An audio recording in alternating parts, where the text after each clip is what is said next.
record. Alright. Yeah. Started recording. Right. Okay. Do you have the doc open? Yeah, I have the doc open. Okay. So let's just go. Yeah. Okay, yeah, sure. I'm lost. Oh, I was gonna like count down. Yeah.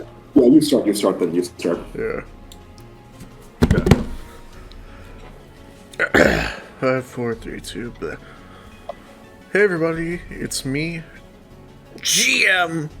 I'm here with my friend Rox, and together I decided, I asked him, he said yes. We both decided to try and find matchups for every single Organization XIII member, which if you don't know what that is, it's basically just every villain in Kingdom Hearts, basically. They're all Xehanort, by the way, or almost all of them are Xehanort. Oh yeah, like, Yeah. so little of them aren't Xehanort. Like, Kingdom Hearts 101, if you're not Sora, you're Xehanort. That's true. Yeah. It goes hierarchy, it's like, you're not Sora, you're Xehanort. You're not Xehanort, you're Riku. You're not Riku, you're Kairi. If you're Kairi, you might also be Sora. There's like this one character that kind of treads the line between them. Like, there are two characters that tread the line between them. Yeah, there are two characters that tread the line between them, yeah. We're gonna talk about one of them. I mean, we could have talked about Naminé.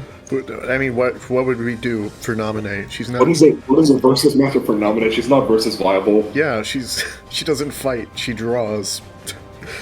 Exactly. Put her against a Twitter. Put her against. I was against fucking like Yagami. Like Yagami. Greg Heffling, maybe. Greg Heffling versus Naminé. Okay. So let's begin. First also, like I'm Rox. Some people also call me Lion. I'm part of the versus community. I'm more obscure, but like let's just get started. Yeah. So first one. I don't know how much you know about Xenoblade. I know we talked about it. I know a little bit. But I mostly know about Xenoblade 1 more than Xenoblade 2. Okay, yeah. Because both the matchups I have picked, that are Xenoblade are Xenoblade 2 characters. Oh, yeah, that's fine. I know the baseline connections here at least, but that's probably just because they're like literally written down on a doc. Yeah. By the way, I'm gonna link this doc in the description if you want to read this. If you want to see our beautiful thumbnails without our ugly voices playing the video. See the pretty pictures. So this is Xemnas versus Malus. This is one that I kind of came up with. For one, I know the popular Xemnas matchup is Xemnas versus Pain. That just never vibed with me. Yeah. I feel like Xemnas versus Pain, it's just like that they're cloaked leaders of like an evil organization. There's not really much more to it, from what I know. You could also have him fight Toby. It's the same thing. Yeah, but that feels more like a Vanitas thing. I don't know. That's not the matchup we picked for Vanitas, by the way. No. Yeah. Spoiler alert. No Akatsuki matches. Spoiler alert. You're not seeing any Naruto here. No Naruto. Spoiler alert. You're not seeing any Naruto as much here. As I like Naruto and Versus. I like Naruto. Naruto's cool. It's like, it was one of my first anime, but it's not here. I don't think it's not here. There's that many. Yeah, I don't think there's that many good Naruto versus KH matchups, to be honest. I think Sasuke versus Riku is okay. I kind of hate Sasuke though.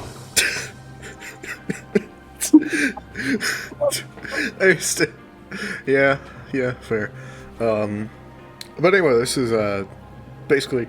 I know the common one is Pain, and that just never vibed with me because. I mean, for one, the connections are a little bare bones, but for another, it's just like it's like I think I'll always prefer the matchup that I have like personal stakes in each character more than because I don't know Pain that well. I like Pain. He's probably my favorite Naruto antagonist, but I don't think he's a good match for Xemnas. I don't know anything about that Penance guy, but I think he works better for Pain from what I know about the connections. I think Xemnas Xemnas versus Pain doesn't really vibe with me that way. Yeah, well, this one actually does vibe with me very well. It seems interesting, yeah. Yeah. Both have the Tetsuya and Nomura design going on. Yeah, but Tetsuya and Nomura designed both characters. Obviously, because Tetsuya and Nomura designed all the Kingdom Hearts characters because he made Kingdom Hearts. Yeah, he made Kingdom Hearts. And, like, he made I think he made Monolith Soft, right? Oh, no. Wait, That's a different thing. But he did design all of the villains in Xenoblade 2.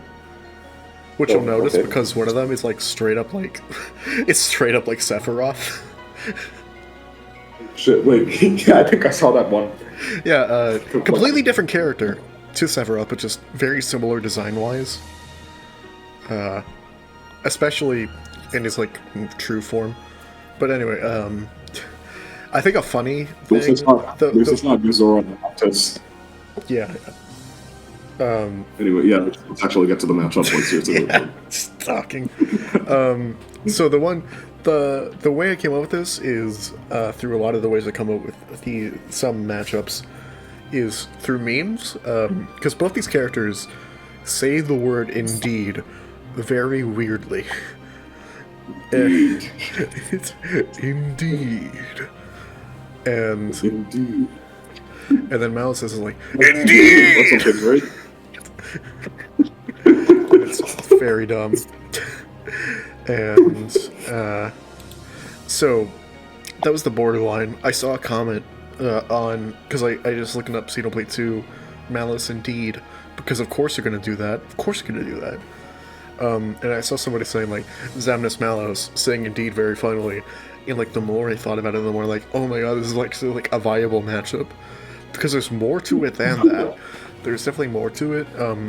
I think specifically like they lead like an organization. Like they lead like an organization, and they're reaching towards a skyward object.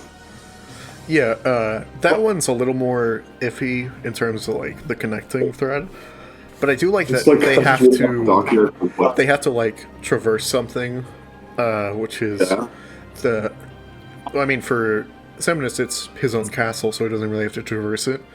But for Malice, he has to like go through this entire like thing called the World Tree that has like it's like a tree on the outer side, but in the inside, it's like a futuristic thing. Isn't that called like Yggdrasil or something? It's technically called Yggdrasil. They call it the World Tree as well in dialogue.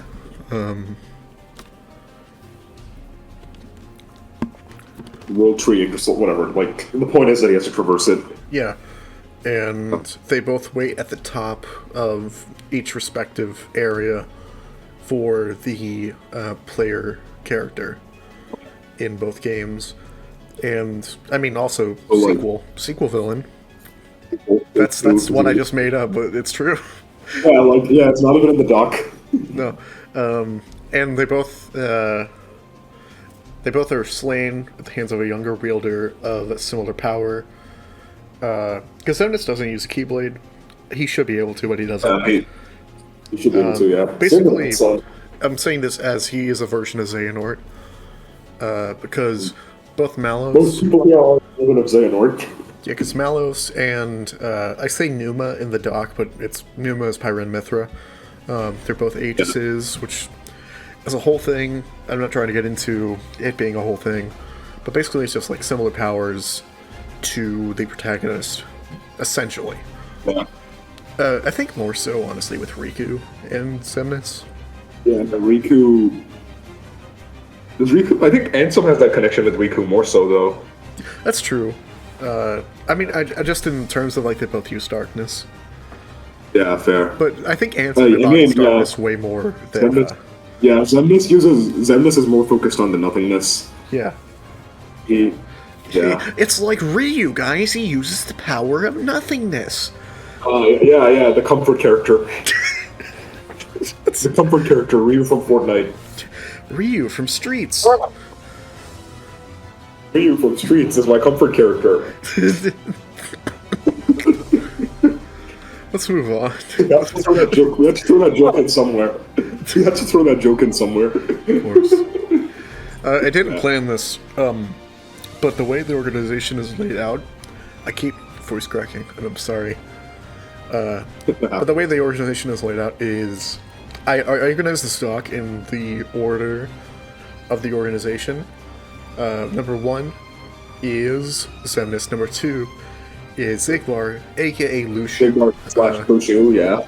Number 3 is Xaldin. That's how Beast says it. I do not. I'll be honest. I never watch the Disney cutscenes.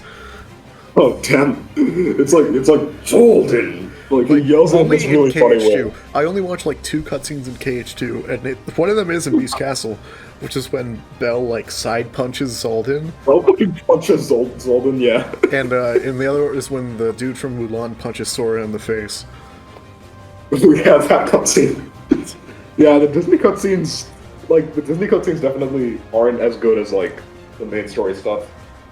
There are some gems. It's just there are some gems, yeah. Like Woody roasting young Xehanort, Sully eating Vanitas. I think KH3 definitely has the best Disney cutscenes. KH3 has the best Disney cutscenes. I prefer KH3's Disney World. This is probably unpopular, but I prefer KH3's Disney Worlds over KH2's. That's not unpopular, I don't think. I think that's a they're more consensus. Yeah. I like Arendelle sucks, but like the rest are pretty good. I'm weird. I kind of like Arendelle. It's my least favorite in the game, but I kind of like it. It has some redeeming qualities. It has like that boss fight with Scold. Scold is awesome. Best part of the world by far. But I think mainly No, it does suck because that fucking sliding minigame on critical sucks. I hate that one. My problem... but like, my girlfriend fucking hates the frost serpents. No, that's what I'm saying. That's what I'm saying. In the fucking sliding minigame on critical, that's like, you have to like no damage it. She fucking hates them. Good. She should. Yeah, they kind of suck, not gonna lie. At least you can use fire against them when you're like actually fighting them. But but like frost serpents, but the frost serpents do kind of suck, to be honest. It sucks that you have to farm them for blizzard crystals or ice. I forget the exact name of the material. But anyway, matchups. We're talking about. Matchups. We just went on a tangent again. Okay, so Xemnas versus Malos. They're both leaders of a corrupt organization that features a cast of colorful characters whose goals are heavily influenced by the ones that awakened them. Those being Amalthus. Am I pronouncing that right? Amalthus, yeah. It's pronounced how you see it, yeah. And Xehanort. I'm just reading off the doc right now. Yeah. Their end goals involve reaching towards a skyward object, Artifice Ion and Kingdom Hearts, Artifice Ion and Kingdom Hearts, that has been known in lore to be able to wipe out entire civilizations. However, they wield this power for their own purposes and die at the hands of a younger wielder of a similar power, Rex with Numa. Numa, and Sora with the Keyblade. Content with their life in the end, and they were both designed by Tetsuya Nomura and say the word indeed very funnily. Alright. It's a pretty good job. It's probably their best. I really dig it. I don't really understand. I dig it. I don't really understand Pain, to be fair, but like I feel like Pain is like basic. Yeah. I mean, I think every Katsuki versus Org 13 is kind of basic. I think like the best you can do in terms of Naruto versus Kingdom Hearts is like Sasuke Riku. Yeah, you said that. Yeah, I said that. All right, do we move? Honestly, do we move on to Luxu? I kind of like Naruto versus Kairi. I don't know. Naruto versus Kairi.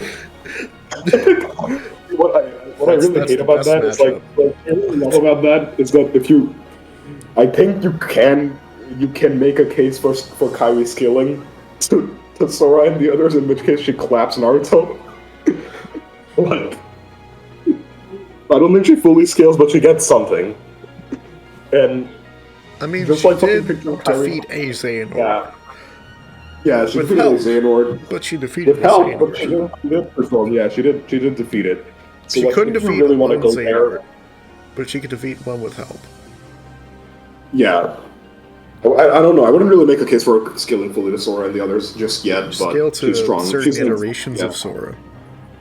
She scales to certain iterations. Yeah, I think she's at least as good as like mid-game KH2 Sora. You know what? Honestly, you could, since Yen Sid trained them both, I think you can scale her to Mickey.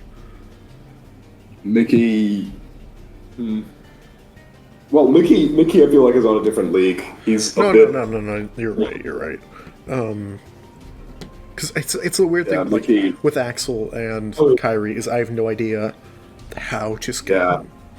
I feel like the problem with Kyrie wasn't really in her power scaling, it was like in Nomura's writing choices there. His writing influences the power scaling, though. Yeah, that's true. I think the problem was the writing that scaling it. I think it was the scaling that influenced the writing. I think it was like the writing that influenced the power scaling, if that makes sense. They couldn't even let her beat Xehanort in Melody of Memory, the game where she's on the fucking cover. I know, it's really confusing because she beat him in the DLC, sort of. She beat like a Xehanort in the DLC, but... Let's move on before we... Let's move on, yeah. Okay, so Luxu, this one is obvious. If you know me, this is a matchup I sent for not a lot, but I've definitely talked about it before, and I just thought, why come out with a new one when I already have this one? So Luxu versus Minoth. Basically, wait, you've talked about this one in that video before, I believe? Yeah, I've talked about this one before, for sure.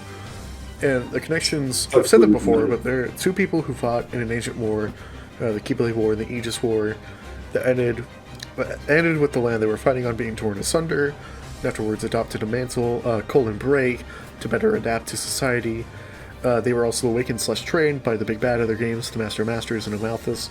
They also have a similar weaponry, and on top of having a scar on their left eye. So the way this matchup came about, and I've talked about this before as well, was I was watching a review, because Minoth is actually, he's in the base game, but we see him as Cole. He fights so similarly to Xigbar in KH2 and KH3. Oh god. Like, it's basically ripped off. Like, he has like the double arrow guns. He like, it's crazy. He even does like the little spinny thing.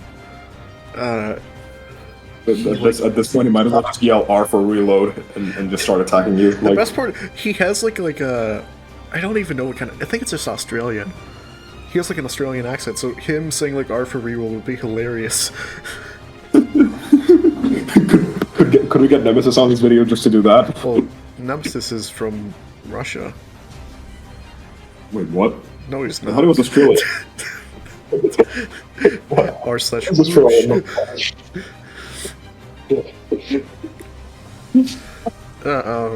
Yeah, I've talked about this before. I really dig it, and Minoth is totally not Luxu's opponent for Versus Universe. Luxu versus Minoth. It makes a lot of sense. It's thematic.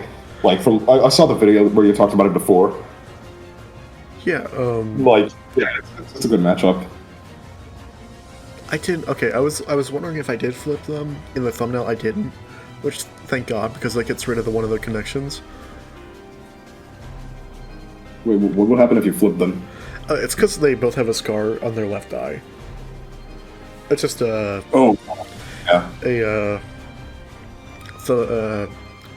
Yeah, I just noticed that, like, physical connection. Yeah, physical connection right there. It's like Zuko versus Todoroki. But good. The physical connection. Oh, dabs. Dabs. Ah, jeez, this next one. I forgot. Xaldin versus Bandana D, guys. I have no clue what other matches Bandana D has, but they all suck in comparison to this one.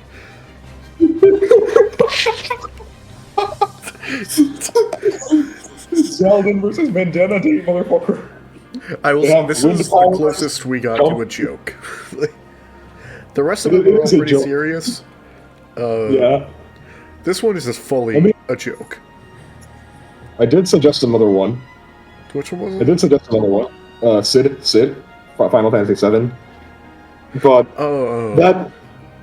that might have less connections than this, because I don't think Sid actively has wind powers. Yeah, I might be remembering wrong, and feel free to correct me, but I think it's funnier if they do, because I think they both have wind powers. Yeah, I'm pretty sure Bandanity has wind powers. I don't know, I don't play that much Kirby, but from what I know, yeah, I think he does. Yeah, it's basically the doc is a meme. I just say funny wind powers, lances, and jumps. This one sucks, I'm sorry. And I also say that. Yeah. I mean, if you don't want a joke matchup, I guess. I mean, yeah, have Xaldin versus Sid Highwind, I guess. But the other thing with that is, I would honestly rather have this, because I just dislike Kingdom Hearts versus Final Fantasy in general. Yeah, same. Because I usually dislike them. I mean, I think some of them can be cool, but I do not get people who like Sora versus Cloud. You know they fought, I think Sora versus Cloud is fucking stupid, yeah. I think Sora vs. Cloud is pretty stupid. Multiple times. This is. I mean, if you like the matchup, that's fine. That's fine. But I don't really get it, because what are the connections beyond Spiky Square Enix protagonist, and also Sora's fought Cloud? It's kind of weird to It'd be like having Sephiroth versus Xemnas. Yeah. I do not understand. I do think I'm personally fine with Kingdom Hearts versus Final Fantasy matchups. I think it depends on the Final Fantasy character. My girlfriend came up with Kairi versus my girlfriend came up with Kairi versus Aerith, which I do like. Versus who? But Aerith. Oh. I know Aerith isn't Kingdom Hearts, but she's not really a fighter there, so I think it's fine. Also, it's a different version. But Sora versus Cloud, I don't really like that one. I generally don't like it if the Final Fantasy character is in Kingdom Hearts and they fight actively. Yeah, Aerith. I think Aerith doesn't fight though, so I think she's fair game. No. I think it's only Squall, Yuffie, Tifa, Cloud, Sephiroth. Sephiroth, yeah. Sid doesn't fight. He just kind of is angry at a computer all the time. Okay, yeah, I think. So yeah, if you want a non-joke matchup, have Xaldin versus Sid. But if you want to have fun, have Xaldin versus Bandanity. Let's move on before we lose more brain cells. Yeah. This one is all you. So this is Vexen versus Colress from Pokemon Black and White 2. I really like this matchup. Before we begin, I just want to make sure I did get the right Pokemon in the thumbnail, right? It is a Kling Klang. Yeah, that is a Kling Klang, yeah. Okay, cool. Yeah. So this matchup was something that came to me when someone in your server actually asked for a Colress matchup.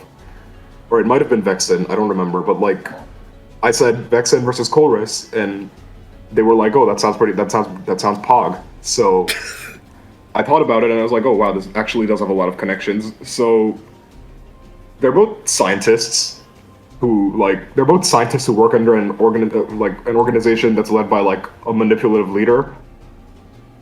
At least in Black and White 2, Colress's main game, and even Vexen in Kingdom Hearts 2, or actually no, he's dead in Kingdom Hearts 2, Chain of Memories. Yeah. But even though they are scientists who work under this organization of theirs, they're more focused on their research. They're more interested in their research. And eventually, after they're defeated, they both turn on their organizations and they both kind of redeem themselves, but not really. Vexen, I feel is still very focused on his research, right? You'd agree? I think Vexen is just fully whatever side can provide him with materials is the side he's on. Yeah, that's Vexen for you. I think whatever side best benefits him is his side. Yeah, he's true neutral.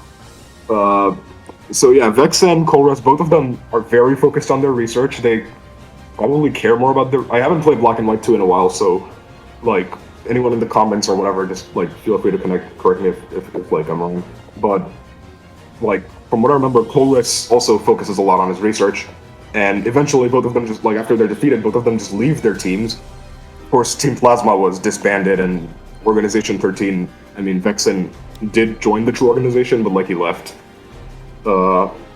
Yeah, and, like, eventually they both sort of, like, just redeemed themselves, they left the organizations, and they became more focused on their own research and, like, doing their own thing, basically. Like, Vexen helped out the heroes. I think Colress also helps you out in Sun and Moon. I don't remember, but I remember Colress wasn't, like... While I was researching. Yeah.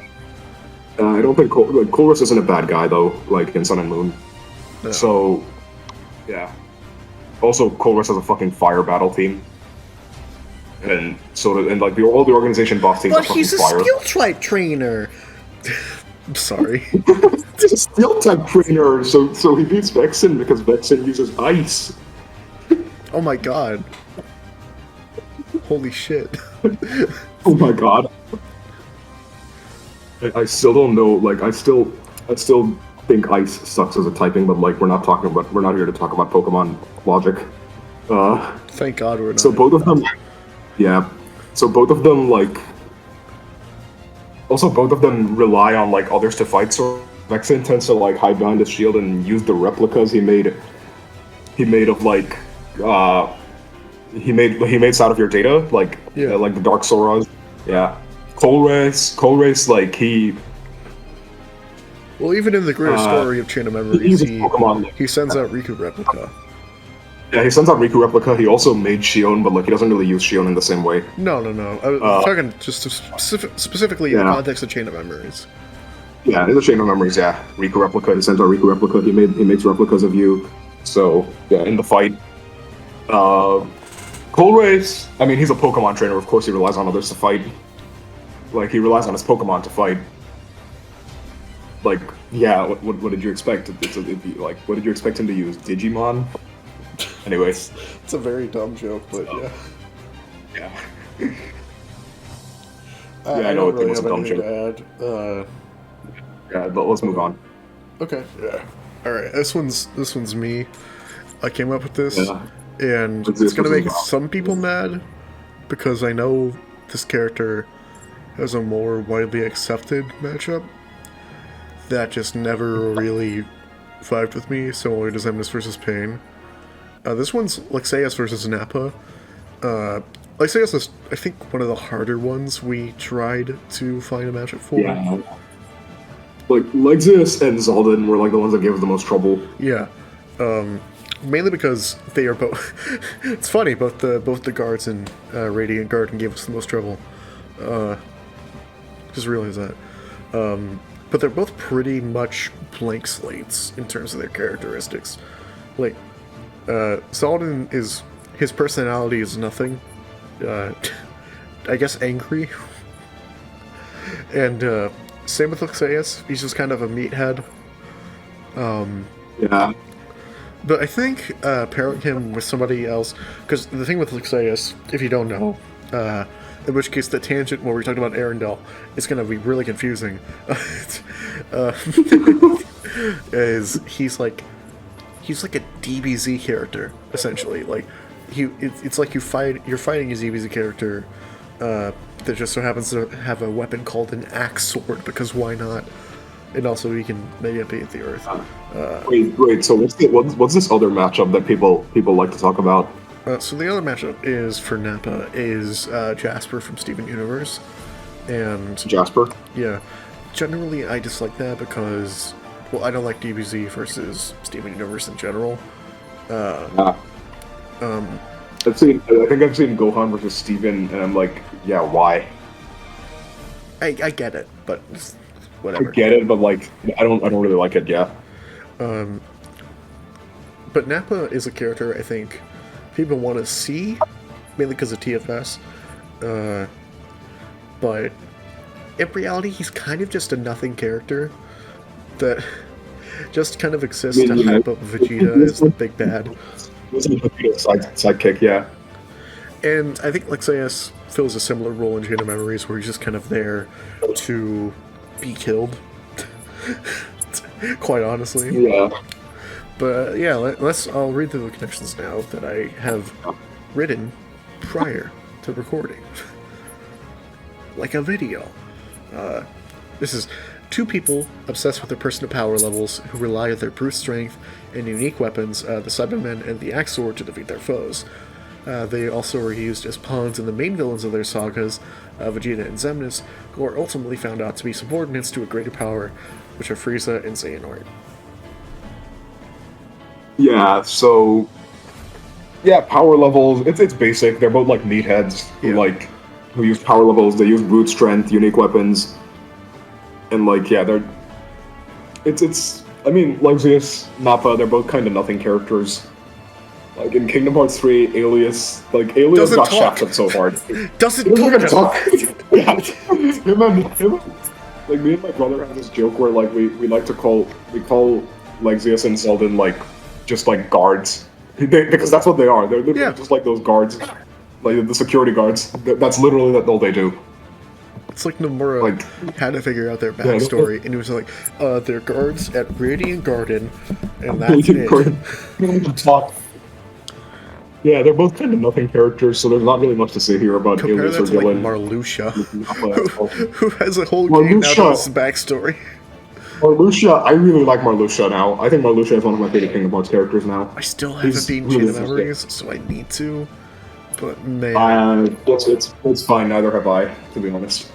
I've beaten it like once, like a really long time ago, but I barely remember much.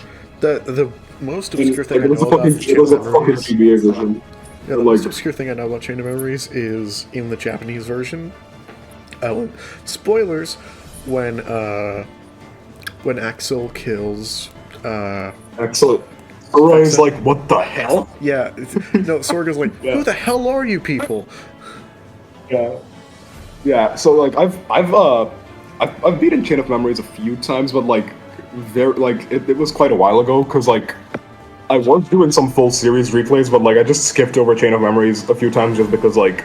To me, it's always been tedious. I want to know my greatest sin as a Kingdom Hearts player. I didn't beat Kingdom Hearts 1 until this year. Till 2021? Yeah. Oh, wait, I think you told me this, actually. It's weird. I don't remember telling anyone of this. But yeah, I only... Yeah, you told me this. Yeah, I only beat it for the first time this year. Wait, but so was your first one Kingdom Hearts 2 then? First one I beat was Kingdom Hearts 2. When was that? 2015. I couldn't beat it as a kid because I was bad at video games. Yeah. But now I get that. I was like... I'm also very average. Like, I'm good at Kingdom Hearts, but like, I'm average at your usual video games. But yeah, let's move on. We're going on a tangent again. Yeah, so next one is also me. I came up with the majority of these, just as a forewarning. Mainly because I was brainstorming before I went to Rocks with these. Yeah, they came to me like a bit later. Also, fuck, I misgendered again. Yeah, they came to me like a bit later.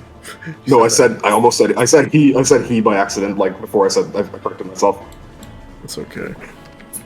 Yeah. Oh my god. I'm trying to fix the dock. Oh god. Okay. Zexion.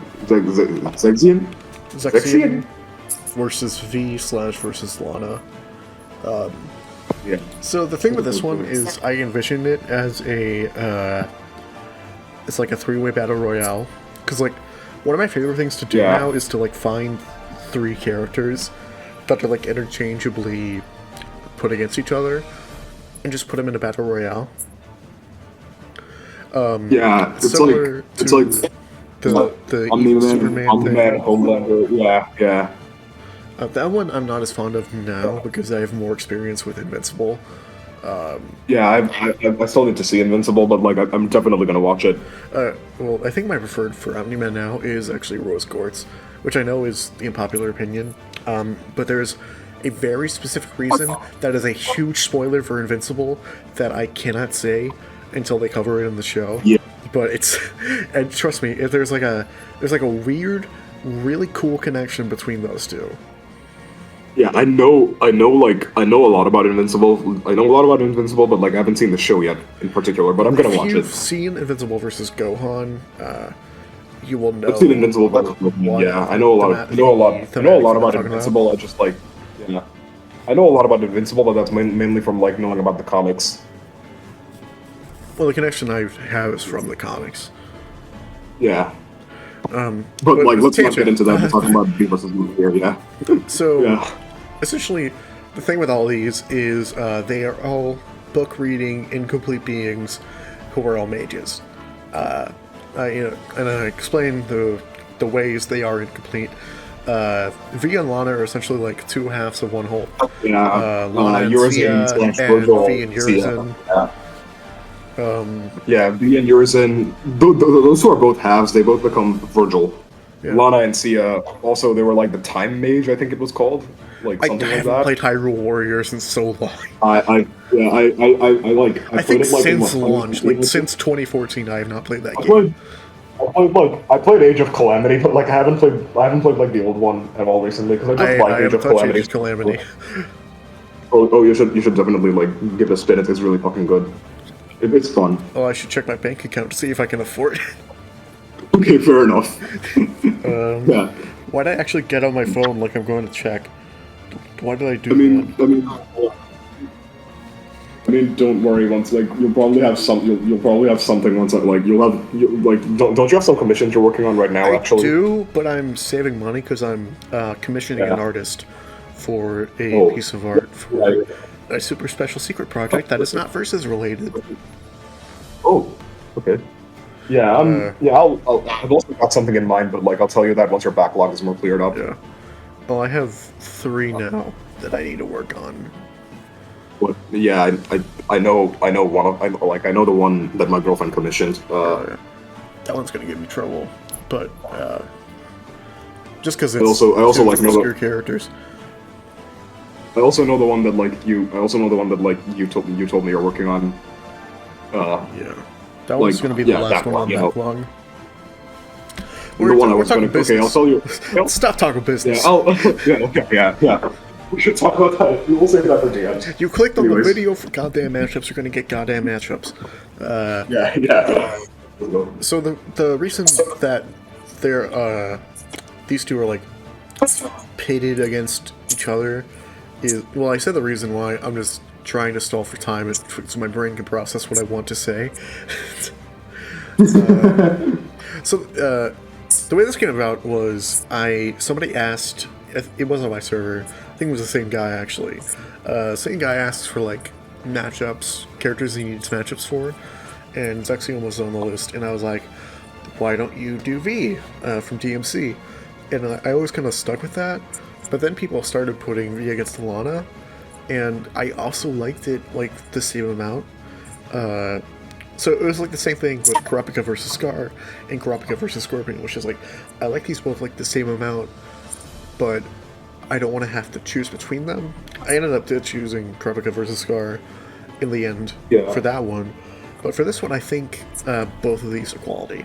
I think both of these are very quality.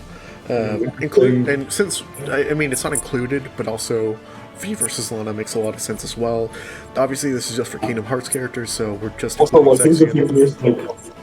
we actually have a lot to say here because we both know all 3 of these characters. Yeah, we are both intense fans of all 3 of these franchises. We both love DMC, Zelda, and Kingdom Hearts, which is going to become evident later on in the video. Yeah, you'll see. But yeah, Zexion versus V, Zexion versus Lana, either works. They both use books. They all use books. They're all mages. They're all like halves of a greater whole. It's perfect. It's very thematic. Personality wise, I think V vibes with me a little more. Oh yeah, personality wise for sure, and also looks wise, because Zexion looks like a fucking scene kid from 2006. I mean, this game was made in like 2006, wasn't it? Oh wait, no, that was 2005, and Chain of Memories was 2004. That's where Zexion was. Yeah. Zexion seems like a classy guy. He seems like the type of guy who would like drink tea and like while reading a book. Do you remember Kingdom Hearts 3? Okay, here's the... Okay, I have it, I have it, alright? Zexion versus V, Ienzo versus Lana. Ienzo versus Lana? Wait, does Ienzo fight on his own? I don't know. Like, but, like, it makes sense personality-wise. Yeah. Because, like, Ienzo literally fucking posts to Instagram, he's like, hashtag test post. Yeah, Lana's like a really, really fun character. She's cute and bubbly. She's like the cute, bubbly girl type, like, archetype, basically. She's kind of like, she's goofy, so, like, personality-wise, she doesn't vibe as well as... I guess Sia would work, but Sia doesn't read a book. Yeah, also Sia's like... They need a book! I mean... Yeah, Lana's basically your, like, atypical, like, archetypical cute, bubbly girl character, but, like, she's fun. Yeah. Alright, this next one's all you. Yeah. I love it, but you came up with it, so you get to talk about it. Yeah. Wait, so we have Saix versus Majora, or Aiza versus Skull Kid. This you could consider it to be either, to be honest, because, like, the connections line up with, like, the connections are layered in a way that, like, you have Skull Kid and Majora, and you have Aiza and Saix, and they're all sort of connected. So they were like individuals who used to be lonely. Like, they were like individuals that used to have these friends. Skull Kid was like really good friends with the 4 giants of Termina, and Aiza was best friends with Axel, but something happened. Also, those friends are red, which is like an interesting connection. I mean, it's not... I just came up with it, it's really random, but like it's there. Yeah. What the fuck? Red guys? They were friends with red guys. Okay. Okay, so they were friends with red guys who, like... So Skull Kid and Aiza were both sort of ditched by them, like... Because Axel became friends with Roxas and Xion. Aiza also just became really cold over time, like Saix specifically became really cold over time. Majora, Skull Kid. I know there's also Infinite versus Majora, but like that doesn't really vibe as well with me as the this one I does. know the most is, if we're talking about other matchups right now, another matchup I've definitely talked about privately with friends is Nyx from Persona 3 versus Majora. I'm not sure which I like more right now, but they're both good. I don't know that much about Persona 3. I mostly know about Persona 5 and 4. And 4 is mostly just from Kodo talking about it. Like, I talked to Kodo about it, and like he tells me stuff. He talks about Chie. You can be up front. He talks about Chie, yeah. Anyways, alright. So we got... Yeah, so Saix versus Majora is great. It's like... Yeah, so they got lonely and jealous after, like, their friends sort of left them. Like, Aiza, or Saix, literally confirms this in Kingdom Hearts 3. And they got sort of consumed by their grief, and they both sort of, like, donned a new persona. Like, I mean, Aiza lost his heart and got his new persona then. Yeah. So he became Saix. They both restored to their original state before their corruption. Yeah. Yeah. Like, they were both restored to the original state, but the corruption is that, like, they both got corrupted at some point. I don't think Aiza was corrupted by jealousy. That just sort of happened. But Majora, he literally went and took Majora's Mask for himself and, like, got corrupted. Like, Skull Kid took Majora's Mask for himself and got corrupted. And, yeah, they both got corrupted. Majora, they both used the moon. Their powers both relate to the moon. Like, really weirdly shaped moons as well. Like, you have the fucking Shrek moon from Majora's Mask. Shrek? And you have, like... What Shrek moon? It looks like Shrek. It looked like... As a kid, I thought it looked like Shrek. I don't think it looks like Shrek anymore, but, like... As a kid, I thought it looked like Shrek. That's the weirdest thing I've heard in my life. Fucking Shrek moon. This DreamWorks has a moon at the opening of every single one of their videos or movies. You could call that the Shrek moon, but in your mind, the Majora's Mask moon is the Shrek moon. Shrek moon. God. And like Shrek moon from Majora's Mask, and like the Kingdom Hearts moon for Saix. Yeah. Their powers both come from the moons. Majora specifically tries to bring down the moon on Termina and destroy it. And Saix, he gets powered by the moon. Like, he has this attack where he's like, I call on the moon's pale light. To try to complete their goals as well. At least in Cage 2. In Cage 2, Saix in Cage 2 is different. But, like, in Cage 2, not just in Cage 2, in Cage 3 as well. He has, like, Saix has this, like, Saix goes berserk with the power of the moon. Yeah. And Majora also, funnily enough, goes very berserk in his fight. Especially Majora's incarnation, the fight is, like, fucking trippy. Like, he grows these fucking lanky arms and legs, and, like, he starts moonwalking. It's really weird. And, yeah, they both have really berserk fighting styles. Like, really aggressive. They both also consider someone a puppet. Like, Saix and Majora specifically consider someone a puppet. Saix considers Xion a puppet, and Majora looks down on Skullkid as just a puppet he was using to, like, accomplish his goals. But after Saix and Majora are defeated, Aiza and Skullkid are returned to their original state before corruption, and they manage to, like, reconnect with their friends, which, like, yeah, it's a happy ending for them. But, like, it's a really thematic matchup. I really like it. I kind of came up with it on the spot, but I really like it. Yeah. All my matchups are on the spot matchups. You're fine. Speaking of,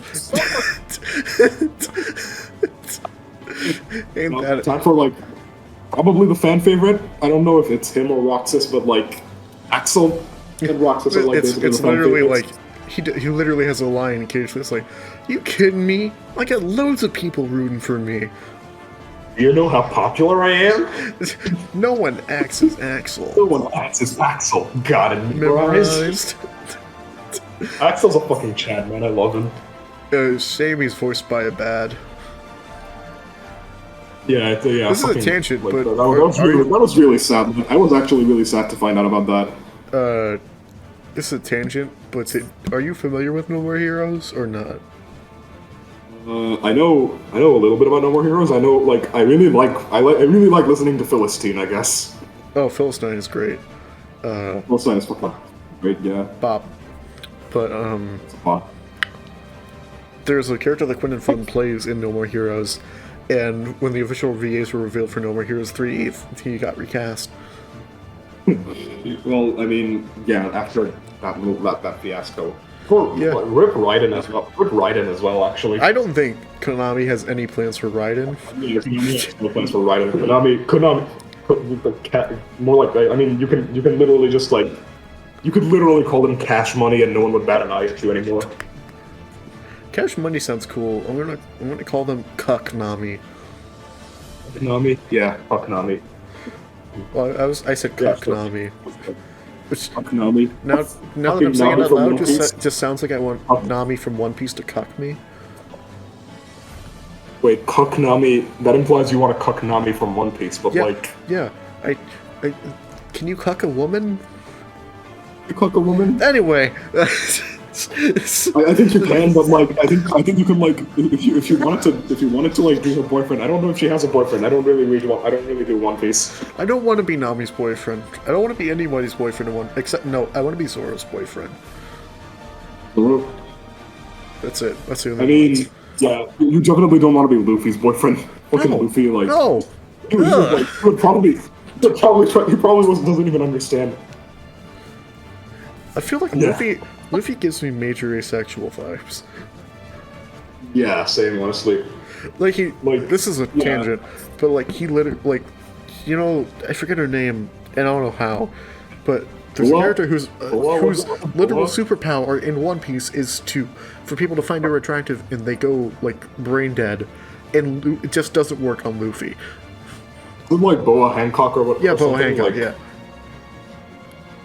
Yeah, I wouldn't want to be anyone's boyfriend in One Piece, but that's probably just because, like, I'm committed.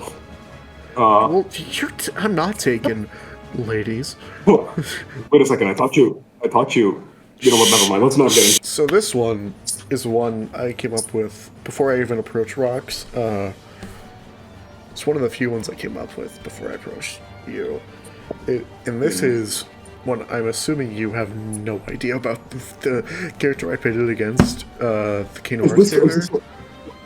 This from Strikers? Yeah, this is a guy from Strikers. Yeah, because I know like base Persona 5 way more than I know Strikers. Oh, I mean, I just beat it on stream. Exactly. And I was there. I was on some of the. I was like on a couple of the streams, I think. Yeah. So this is Axel versus Senkichi Hasegawa, otherwise known as Wolf, and I realize that's another connection now, is they go by names that are different than their true names while they are in their respective groups. I didn't write that down, but that's just something. So I'm just going to read off the delicious cue cards. I don't know why they're delicious. Full disclosure, it's past midnight for me. it's almost midnight for me. Yeah. Yeah. Let's read this. All right. It's not midnight. These are two men who act as an antagonistic force to their respective protagonists, the Fan of These and the Warriors of Light, until they discover something in them that makes them rebel against their corrupt overlords, the organization, and the police. This change is spurred on by an emotional attachment to those they hold dearest, Roxas, Xion, and Akane. They then work with the group they antagonized until their mutual goal is complete. And to look cool, they put their fingers to their foreheads. Memorized. Yeah, gotta memorize. This mainly came about when I was playing Strikers live on stream. And Striker Sunday? Striker Sundays are no more, I'm so sorry. I was there for like the base Persona 5. I was there for like the base Persona 5 stuff. I remember, which sucks because you were there, and you were there for the part of the stream where I forgot to unmute my desktop audio so the audience couldn't hear you, and I feel so bad. Oh shit! It's fine. Yeah, I was like busy with school stuff during the Striker stuff, so. Oh, it's fine. Yeah. I totally understand. But basically, this came about when I was streaming it, and I noticed that the Senkichi put his fingers to his head the same fucking way Axel does, and I was like, "Is there something here? Is there a little something here?" And like, forced my brain to dig a little deeper, and I think I landed on something I like, because I was struggling for a while to come up with a good Axel idea.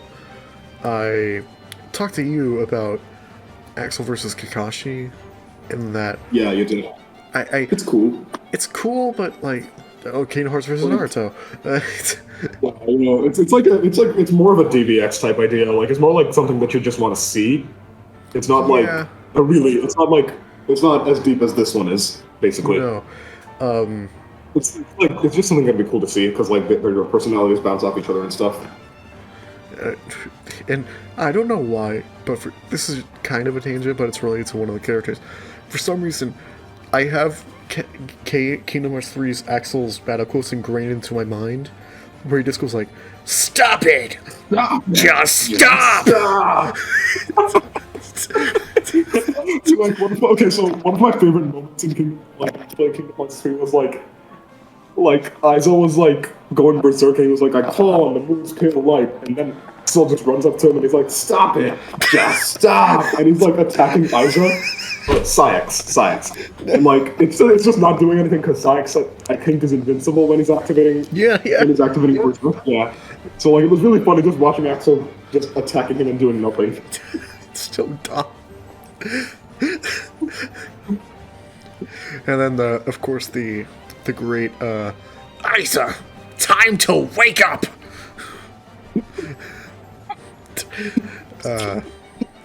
Just so many great Axel quotes. Yeah. Senkichi less so, but I think Senkichi. I'm so flattered. Right. Very impressive, Roxas. So flattered! Square Enix, if you're looking for a replacement for Axel's voice actor, I'm available. TehGM right here. Yeah, get them on the job. They're good at this. I can scream too. Yeah. I'm imagining like an audition where like, okay, we need you to say these lines that are important to Axel, and I just quote them from memory.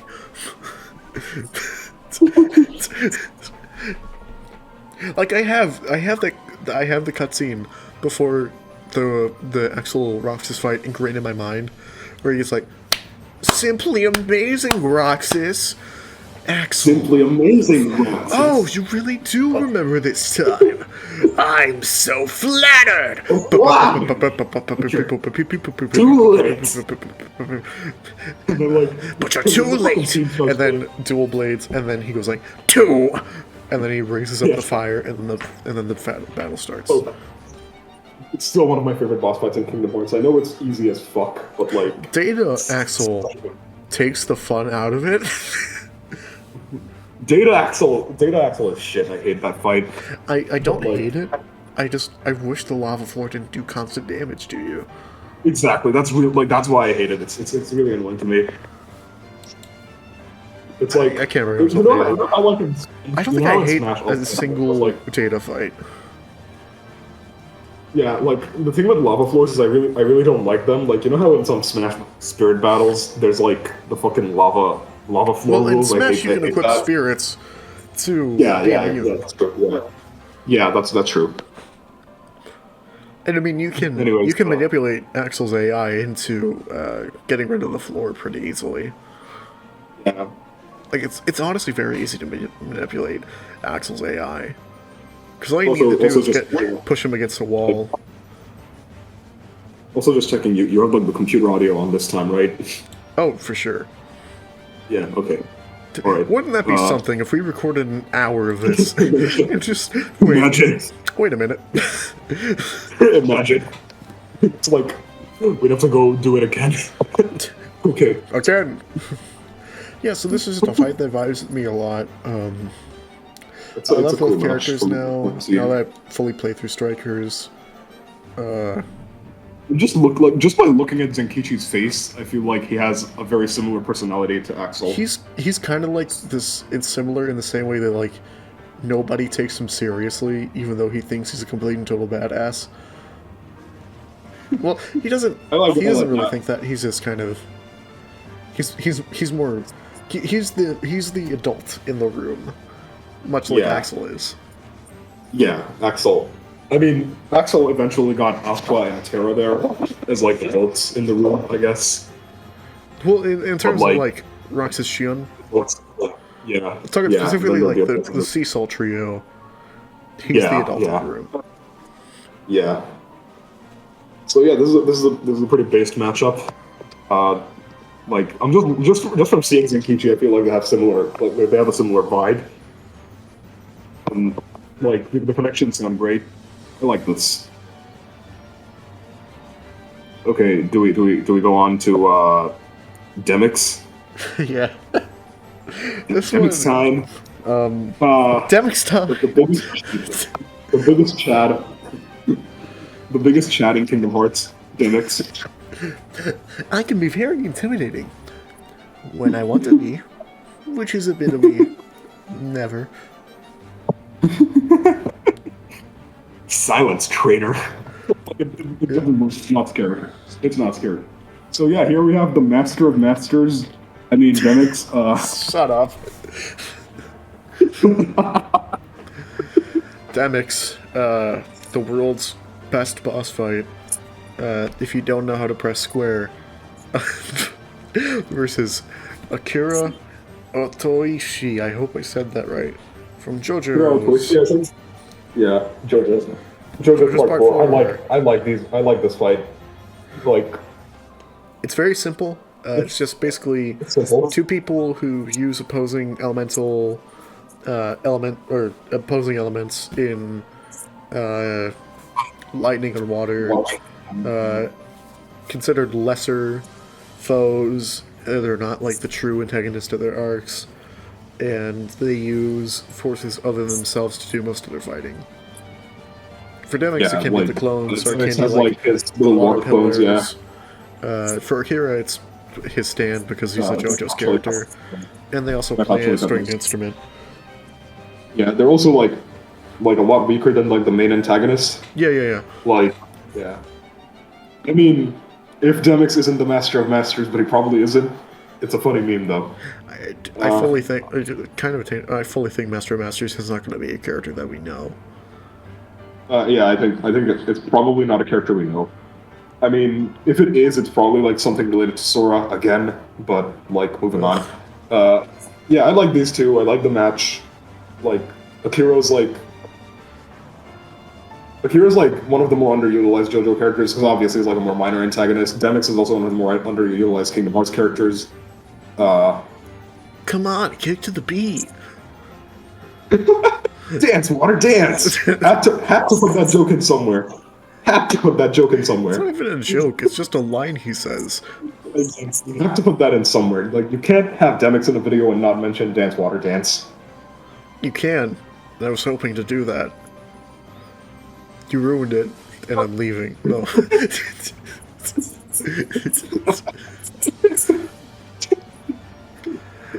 It's a good matchup. It's kind of funny. It's kind of funny too. It's the closest we came to a joke other than Xaldin versus Bandana D. Yeah. Also, I did not. This says on the doc. It says I came up with this. I only say that because I found it. I do not know who came up with this. I found it on Google Images. Yeah, they found it on Google Images, showed it to me, and I was like, yeah, that works. Like, yeah, Demyx versus Akira, it's cool. It's certainly it's fun to use lesser utilized characters in big franchises that get used a lot. Like a lot of people use like Jotaro, and a lot of people use like Jotaro, Dio, Josuke, Kira. Jono obviously has Joker, who's like one of the biggest modern legacy matchups. I feel like, but like here's the thing with like standard JoJo characters, is most of their powers are so boring compared to like the run-of-the-mill villains. Yeah, like one of my favorite JoJo's powers, I think his name was Highway Star. Yeah. Yeah, Highway Star is fucking cool, dude. Like, I still don't know why he just made a room. How he just makes a room. How that's a part of his power. Like then there's like probably my favorite stand is like Heaven's Door. It's such a fucking cool idea. It just sucks that Rohan doesn't have like a cool matchup. But Heaven's Door is certainly a very cool stand. Rohan, I really wish Rohan had cool matchups. I mean, I've seen people say Yusuke Kitagawa, but that doesn't really vibe with me that well. By the way, it's Kitagawa. It's Kitagawa, right? Kitagawa, yeah. Yeah, just my habit of pronunciation, kind of sucks. I mean, it's Japanese, so you're more prone to just going syllable by syllable. Yeah, pretty much. That and I've only seen like playthroughs of Persona 5 so far. I mean, I've played it before, but like. I just know that because they constantly say like, Kitagawa-kun. I've played it before, but that was a really long time ago. So I don't really have I just finished my 6th playthrough 2 weeks ago. 2 weeks ago. It wasn't a full playthrough. It was a royal. It was just Yeah. I need to play Royal. I need to play Royal because I remember I barely remember anything from when I played the original, because that was sometime around release. Oh yeah. I think. Yeah. So I barely remember anything. I think Royal is still $60, which kind of sucks. Yeah, that kind of sucks. But I really want to play Royal because I think Sumi is a really interesting character, and I really like Maruki. I really like Maruki. The problem is, to get to that point, you need to do 80 hours worth of content. Yeah, it's fine. I mean, don't remember too much about the original, but in that case, I think you'll have a fine enough time. Because I think P5R is best experienced if you've played the original game once. and so you can notice all the new stuff.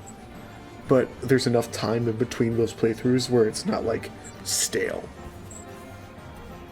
Yeah, that makes sense. Because there are like definite improvements, and I think part of the fun of P5R is like noticing how and where they improved and like gave new stuff. Yeah, that makes sense. Like, yeah, I'm really interested in like the two major new characters basically.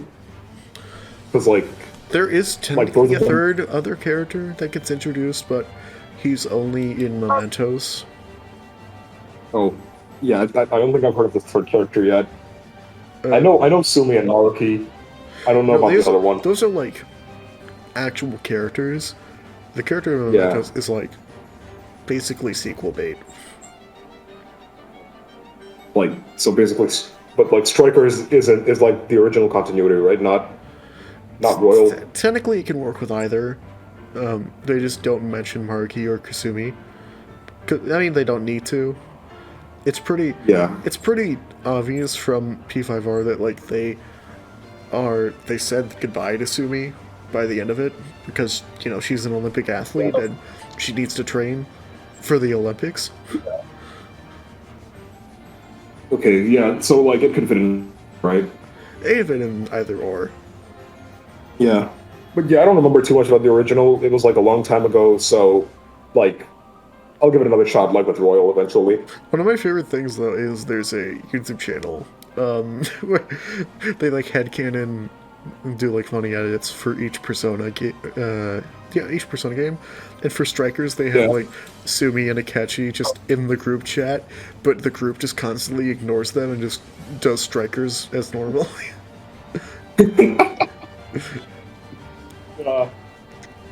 Catchy. We've been stalling for a long time. Yeah, we've been stalling. Like we just straight up moved away from Demyx versus Otoshi. I mean, there's not much else to say that we haven't said. Yeah. All right. Let's go on to Luxord. Luxord is a character that I struggled with. Luxord? Luxord? How do you? I say Luxord because that's how they say it in Gauge 3. Sure. Okay. Let's say Luxord, I guess. You can call him Luxord. It's just it's the same way they say Luxu. It's the Lux. I just feel like I guess I'll go with Luxord just because like I think Luxord is a bit too similar to Luxu, so it gets confusing. No, that's why I say it like that, and I think that's why they say it like that. Yeah, probably. So for Luxu, god damn it, for Luxord, we had a bit of trouble.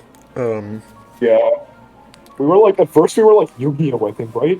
Or well, I don't know anything about Yu-Gi-Oh. That can be applied here. I know the memes. That's it. Yeah. Like I just know things. Yeah. And so eventually, I landed on Gambit from Marvel for Luxord. Yeah, Gambit's like a really underutilized, like underrated character. Yeah, and in like I like researched him for a little bit because I was kind of confused because as much as people talk about Gambit, specifically versus Hisoka, which we can talk about a little bit later. I really like Hisoka, but like the thing there is just that they use cards. I've never really seen much else. Yeah, it's weird. Reading about Gambit is the most interesting thing to me is that he doesn't have to use cards, but he does, which is an interesting connection between him and Luxord, who also doesn't have to use cards, but he does anyway. Also, like the thing with Hisoka is he has Buggy the Clown. I don't One Piece, but like the connections are there. Hisoka versus Buggy the Clown is legitimately the best matchup on the face of the earth, and if you disagree, go fuck yourself. Hisoka versus Buggy the Clown. Like, yeah, I remember my naive days where I said Hisoka versus Yoga Toguro. Those days are over, bitch. I mean, I still like Hisoka versus Yoga Toguro, but like I do prefer Buggy the Clown between the two. Anyways, let's like. Well, there's not a whole lot to talk about.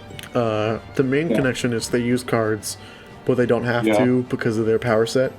like Gambit specifically, his powers aren't limited to the cards. He can like basically explode anything by touching it, given the enough time. So put him against Kira, no. For Genthru from Hunter x Hunter, no need for Hisoka, just do Genthru. Genthru! The best villain. Just forget he exists, to be honest. And I can't remember the exact name of Luxord's element, because each Organization XIII member has like an element. Wasn't it? Wait, let me actually look this. I would say it was time, but that's like young Xehanort. Wait. No. Each of the original org. So in the opening 358/2, they, I'll say like. Yeah, I know. I know. Like, I'm pretty sure it was time. Yeah. Wait, where's his element? I'm just on like Kingdom Hearts wiki right now. Okay, it's controls time, wagers to win. Yeah. Yeah, pretty much. I just realized that I played a part of Sanctuary by accident. I hope I don't get demonetized. Well, we can just code that over with us singing Sanctuary or something. I don't know. And you and I. You and I. There's a new. Wait, don't you have that Sanctuary cover of yours? I do. You've already done it. Yeah. Yeah. The only connection I could come up with other than that is that they are part of a group. X-Men and Organization, yeah. Yeah. Alright. I guess also they're like unique races in their worlds, being nobodies and mutants. Nobodies, mutants, yeah. And they're like I guess they are kind of down as like, lesser in their worlds because of that. Yeah, they are.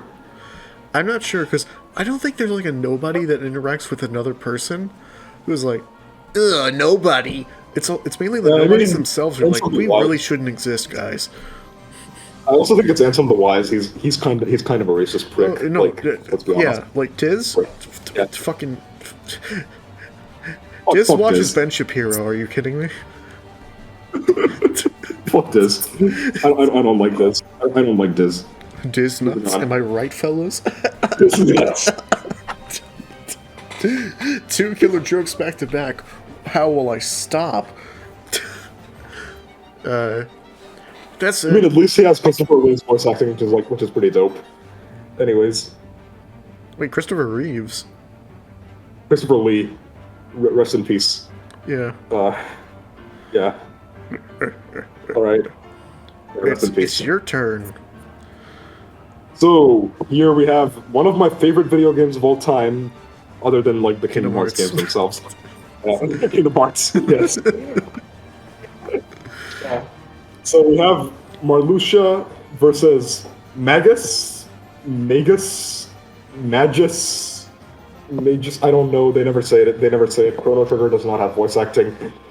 So this is one I came up with, I think, last year, and I remembered it when Ben came to me, and I was like, actually, this is pretty thematic. So, okay, I'm gonna say Magus. That's always how I've said it. So they're both castle lords who serve as like an antagonist for the first half of their arc, sort of, in the game. Like Magus, you fight like around the time. Magus, you fight like midway through Chrono Trigger, and until then, you're led to believe he's the main antagonist. You think spoilers for Chrono Trigger, spoilers for like a fucking almost 30-year-old game, by the way. So, Magus is not the bad guy. You think he's going to summon Lavos, but actually his goal is to destroy Lavos. And, yeah, they're both the antagonist of, like, the first half of the story, and they're both castle lords who command an army, sort of. Like, Marluxia has his nobodies. Magus commands the Fiends. He's called the Fiend Lord in Chrono Trigger. So they both use sides, which is like the primary connection here, I guess.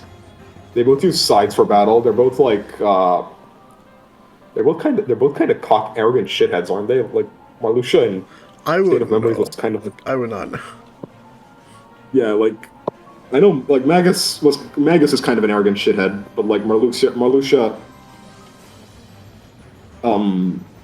sort of is. I mean, he has like a whole ass game, and like both their stories also extend to games outside of like the game where they star in. So like Magus has like Radical Dreamers or something. I don't know. I've only played Chrono Trigger, but like apparently one of the characters there is Magus in disguise, and like both have really complex stories that also involve their memories and shit. Marluxia, like they both use sides. They're both castle lords, and you'd think they're antagonists at first, which Marluxia kind of is, but they actually have somewhat of a sympathetic motive. And both of them actually lost their sisters. Magus lost his sister Shala, I think that's how you pronounce it, and Marluxia lost Strelitzia, like when they were young, and sometime after that they both lost their original persona. So Marluxia, like he used to be Laureate, but now he's Marluxia. Magus used to be Janus or Janus, I guess. I don't know how you pronounce that name in particular, but Janus. Okay, yeah, Janus, and Janus, and he became Magus, and so yeah, it's a really cool match. It's really thematic. They're both also by Square Enix, I guess, which is neat. So yeah, you've got RPG villains, castle lords. You think they're not really villains, but like, at least not in Magus's case. You think they're antagonistic. One of them kind of is. I mean, they both kind of are. Their methods are pretty questionable. They both use sides. They've both done some pretty scummy shit as well, and like they're both primarily motivated by like their sister who they lost. Both also like have an identity that they renounced or lost. So I think it's really cool, personally. Anyways, next one is also mine. Yeah. So here we have, it's Larxene. We have Larxene versus Lilithmon. Fucking Lilithmon. It's like I just like to meme about. I really like to meme about Lilithmon with like some of my other friends. Anyways. Oh, they're both a bitch. So, isn't that one? They're both bitches. That's like one of the primary connections, and they're both bitches. So I really like Digimon, in case like people don't know. I also and you know, like there's a reason I'm here. I love Kingdom Hearts. So the primary connection here is that they're both the sole female. I mean, I guess Xion is actually Xion's non-binary. Fuck off.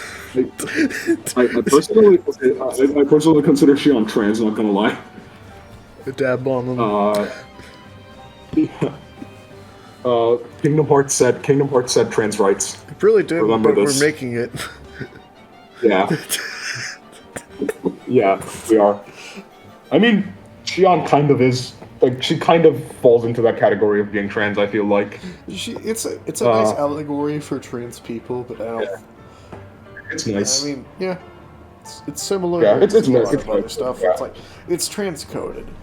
At least I think. It's transcoded, which is, like, good enough, I guess. God damn it. Yeah, so the connections between Larxene and Lilithmon are that they're, like, at one point they were the sole. I mean, Lilithmon is still the sole female, but like Larxene at one point was the sole female member, and like even then they called themselves the Organization XIII, so they don't really like to include Xion. I personally do include Xion, but no, Xion is on this list. It's just Xion is on the list, but like, but the idea I think the idea is like they are the sole females that are like, and like their leaders or like their other members count in their party basically. Yeah, so they're like the sort of the sole female members in a group of antagonists. Both of them use magic. Like Lilithmon is like a temptress. He's like a witch. of sorts. She uses magic. They like, and Larxene literally teaches Roxas how to use magic in 358, I believe. I think so. They both use sharp objects. Like Lilithmon has her Nazar, whatever, nails, and like Larxene has her knives. So they both rely on sharp objects for melee combat, and they're both also darker counterparts of an original persona. Larxene used to be Elrena, and Lilithmon used to be an Ophanimon who fell into the Dark Ocean and got corrupted. At least that's what the lore says. And also, both groups keep getting ditched by like another member of the group who fucking hates the rest of them. Roxas keeps leaving the Organization XIII, and Beelzemon keeps leaving Demon Lords. He did it once. Yeah, Roxas did it once, but like Beelzemon does it in a bunch of continuities. My point is that Beelzemon keeps leaving the Demon Lords. Yeah. I just find it funny that like it's like a sitcom. Roxas has like the organization like, I'm done with you. And it's like Mondays. Like, I'm done with you. Comes in. Yeah. And like, yeah, Roxas. It's pretty funny. Yeah, and there's Beelzemon who keeps leaving the Demon Lords, of course. Yeah, it's they're both also kind of bitches. I mean, Lilithmon is more like she's a temptress. He's like he's the demon lord of the sin of lust. So you can kind of tell what her personality is going to be like. Larxene's a fucking bitch. Larxene's just a bitch. Larxene's a bitch, yeah. And yeah, it's a pretty nice match. It's not one of my favorites, but like it has its connections. This is truly the Gaslight Gatekeep girl boss of matchups. Pretty much. Yeah. All right. Oh. Yeah, this one. It's me. This one. Let's go. Let's fucking go. We have Fuck you all who like Piccolo. If you guys don't know, Roxas is like one of my favorite characters of all time. Like, he is number one along with a bunch of other characters. I fucking love Roxas. I go back and forth. Specifically for Kingdom Hearts. It was Roxas. I'm not sure right now. It's very congruent. I think right now I like Aqua a bit more. Yeah. I mean, Roxas is always going to be in my top 3. And my favorite, like, I have a bunch of, like, basically the entire Kingdom Hearts cast. Like, basically the entire main cast is, like, my favorite. So, like, I'm not even going to judge. But I do think Roxas is the best written, like, in the group. He's awesome. And, like... He's just angry. I love him. He's angry all the time. He's pissed off, yeah. Can you blame him? Can you blame him, though? He's like... He kind of has a bad day a lot. It's like... Roxas, what are you doing? Meeting. What happens when I have a bad day? Roxas, you eat every day. It's like that shit. Yeah, it's like that. He's kind of pissed off, which is understandable. And, I mean, I'd be pissed off too if somebody like walked up to me and was like, "Hey, you shouldn't exist." What the fuck? And I was like, "We're gonna take your best friends away from you. Also, this is your name now, and you better basically just like just swear allegiance to us, or we will kill you." Hey, like, be a child soldier or perish. Oh my god, you're right. He basically is a child soldier. It's literally a child soldier. Like, since he's Sora's nobody, and Sora's like what, 14? That makes him 14. Like, I mean, he's more like I'd say he's more like 15. Because like he's bigger than like KH1 Sora. And, like, I think right now Sora's, like, either 16 or 17. No, I mean, so I guess when Roxas he was created, he was 14. When he was created, he was, like, 14, yeah. Like, right now, he's either 16 or 17, because we know that KH2 Sora is 15. Yeah. And we know that at least a year passed between then and, like, KH3's DLC. So, I think, yeah, he's, like, either 16 I think or 17. that I think probably, like, close to 6 months went by.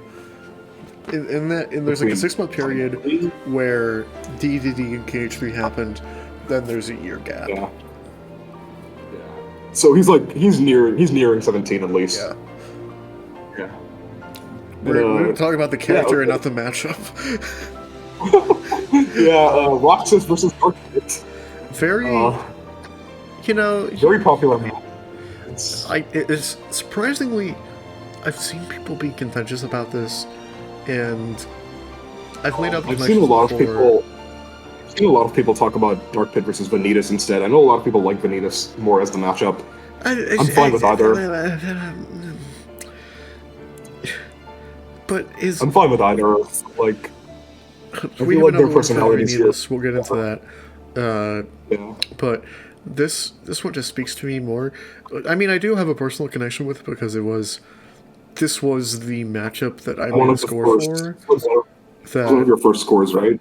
This is the 5th one. And like, it's still my favorite. It's still my favorite GM score, to be honest. It's totally not depressing to me. I mean, I still think they're good. I just have character bias playing in here. But not the original. Special to me because this was the one Brandon Yates commented on first, and his comment was literally like, "Better than Unlocking Heaven, lol." I think he deleted it, but I remember that. I think his remaster of Unlocking Heaven is pretty good. Like, here's the thing though, I can't think about Sora and scores without hearing line in my head first. That's not biased. It's just because I made it. Was that what's going through your mind like when you were doing Key to the Future? No, Key to the Future was something I made because I wrote a script for Sora versus Shulk. Yeah, I remember that. That was a pretty good fight. It's one of my favorite fights I've ever written. Yeah. I really liked how because it's like a fan death battle script, and I don't like to do that anymore. It's actually, I'll probably talk about this one day. That's where the Versus Universe came from. Is I wanted to. We need to do like fan death battles anymore. That's where Versus Universe came from. Is like I wanted to write fights, but I didn't want to like do fan death battle stuff anymore. It's like I want to write stuff in like a rule set that I would prefer, where I don't have to kill, I don't have to like be reliant on stats, I don't have to find a winner, just stuff like that. Yeah, I really like Versus Universe as a concept. Like Gohan versus Invincible was great, and since you said as a concept, I was like, the episodes suck, but I like the concept. No, I really like it as a concept. Of course, I literally just said Gohan versus Invincible. I know. I thought that's where you were going. Yeah. Well, I just think like my only criticism right now is that the music in Kurapika versus Scar was a bit too loud, so it was hard to hear you over it. Yeah, and I've tried to fix that. Definitely. Yeah, you fixed it. You fixed it in Gohan versus Invincible, so it's fine. Kurapika versus Scar has some first episode hiccups. Like some editing wasn't as good as I wanted it to be. Like the loud music audio mixing was a little bit bad. Just stuff like that. A little hard to hear. That's it. Yeah. I think I said this and you fixed it in Gohan versus Invincible, so it's fine now. And the next one, it doesn't feature a Kingdom Hearts character. Ooh. This is like the most precious Kingdom Hearts character. Not gonna lie, we have Xion. Xion! Who else will I have ice cream with? It's okay, it's alright! Xion! You're gonna make me cry. I somehow never noticed that Roxas says that. I thought Sora said that, but no, it's Roxas. Me too. It took me so long to realize. Yeah. But to not talk about just Kingdom Hearts forever, like we've been doing, which is Roxas fun. Versus Dark Pit was literally just a fill in Kingdom Hearts. Yeah. I will say one thing, and then we can move on. It's like, I think people dislike it, not because it's bad, but because Sora versus Pit was a death battle. And yeah, exactly. I kind of is little on the bad side, to me at least. I feel like other matchups shouldn't be interfering with like another matchup from the same series. Like, we have Mario versus Sonic, we still have Luigi versus Tails. Like, come on. Like, we can still have Xehanort versus Palpatine or something. No, for sure. I mean, we did just get Yoda versus Mickey. Yeah, exactly. Yeah, and I think the problem with that is like, people have this mindset where like, and the thing is like, I prefer this so much over Sora versus Pit. I think it has better connections because like Sora versus Pit is a little basic to me. Isn't it just like Warriors of Light? It's Warriors of Light. They can fly and they have like they're like goofy, and like they kind of look similar. Wait, Pit can't even actually fly without Palutena's help, apparently. No, he can't. He can. No, he cannot. Oh, he can't. Okay, yeah. Then yeah. There's nothing here. Like it's just a fine matchup. It's a little basic though. I guess they can fly with outside help, but Sora can glide without pixie dust. Yeah, he has like super glide. It's basic, but like Roxas versus Dark Pit has more connections.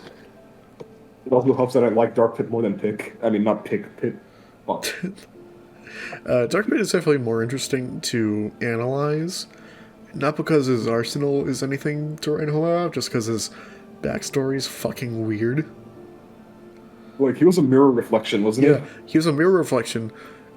Pit broke the mirror, and out of the broken mirror, Dark Pit was born, because the last thing that happened before the mirror was shattered was Pit's reflection was in it. Yeah. And, like, Roxas, and the best part about this is, like, you think they're going to be villains, and you think they would be, just because that's how, like, traditional narratives works, but no. Both of these guys are not antagonistic. I mean, Dark Pit and Roxas both have their qualms with the main character, but they do not. Like rivals. They're more like rivals, if anything. Yeah. Like, yeah. And they work together to defeat. Yeah, by the end of KH3, Roxas and Sora are like friends, if anything. Like, well, we don't fucking know. They barely interact. They kind of got along. I mean, he was like grateful to Sora for like. Hey, for remember when you were a part of me? Psych, not anymore. Now I'm free. My turn. Hands off, my friends. that fucking line gives me chills every time, I swear. Okay, should we move on to Xion? Plus, we'll have ice cream with. I thought we were a while ago, quite honestly. Let's move on. So this one is me. It's another Persona matchup. Weirdly enough, also from Strikers. That was not planned. The more I thought about this, the more I liked it. I guess you could also do Ius, but I haven't played Persona 3, so I wouldn't know exactly. But this is Xion versus Sophia. I'll just read through the connections here. These are people who are viewed as lesser by those that created them, but they find a crew that accepts them for who they are and stick with them until the bitter end. Unfortunately, both of them were designed to be disposable, and in spite of this, still live on to the support of their friends. To clarify a little bit, so Xion was like, killed and returned to Sora's memories, but Sophia was like shut down because Sophia is an AI. And there is a better AI designed to surpass Sophia in every way. So the creator of Sophia shut her down, but through the will of the Phantom Thieves, she just kind of came back to life. Yeah, like, and Xion was like, she was created from Sora's memories of Kairi. Yeah. This is like one of those characters we're talking about that's like, that treads the line between Sora and Kairi. Yeah, one of two. Yeah, and like one of two. The other one is Nominate, but like we're not doing a Nominate matchup. Like she can't even fight. So Xion versus Sophia. It's an interesting match. From what I'm seeing here. Wait, so Nominate versus Rohan. We did it. We found it. Oh shit!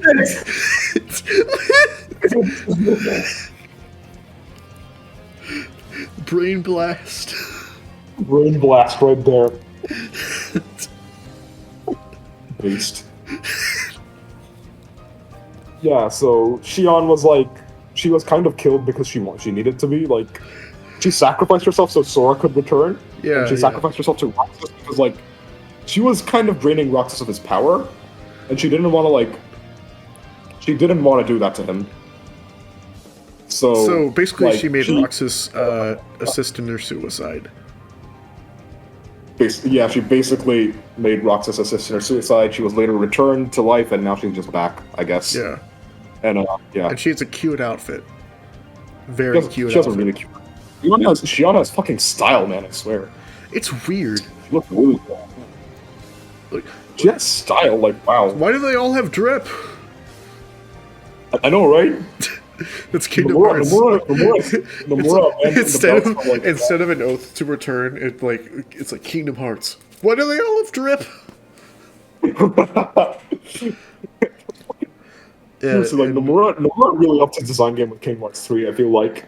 Oh yeah, like, Riku, that fucking end screen with like them all with the briefcases is fucking slick. Yeah, I know, right? And like we went from like hobo Riku to fucking like he's wearing plaid.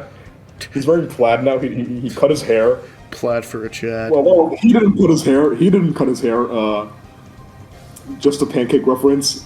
It's not a barbershop. No, Riku, that's a demon tower.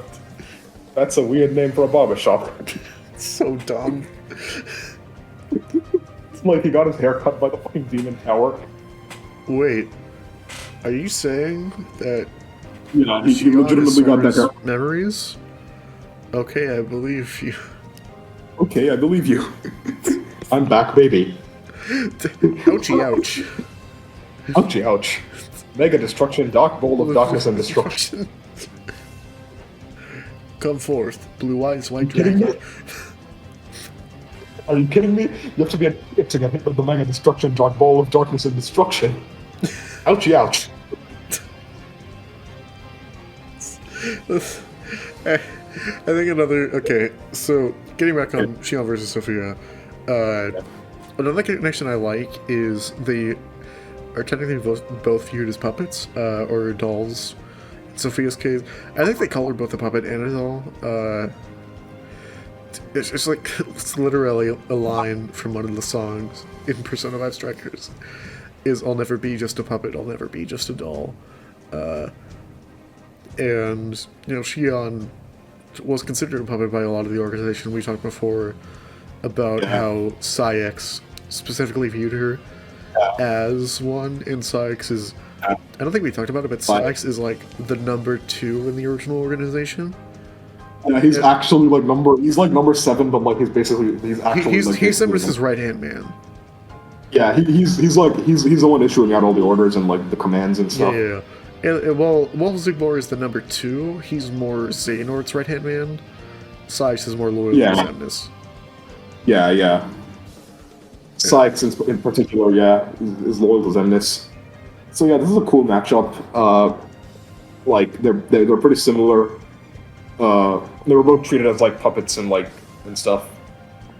But yeah, I'm curious if people like this one more, or Axel versus Enkichi more.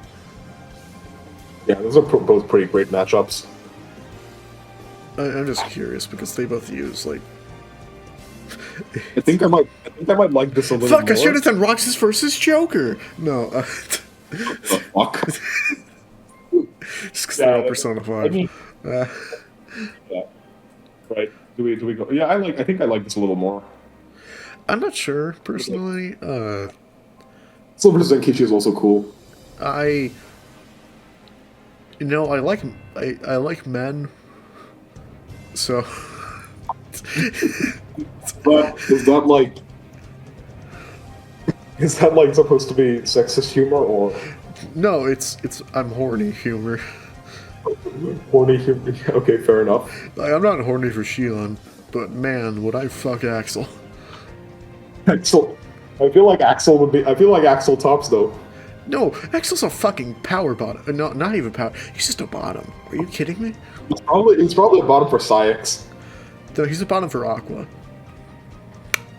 Okay, yeah, he's a bottom for Aqua. Fair enough.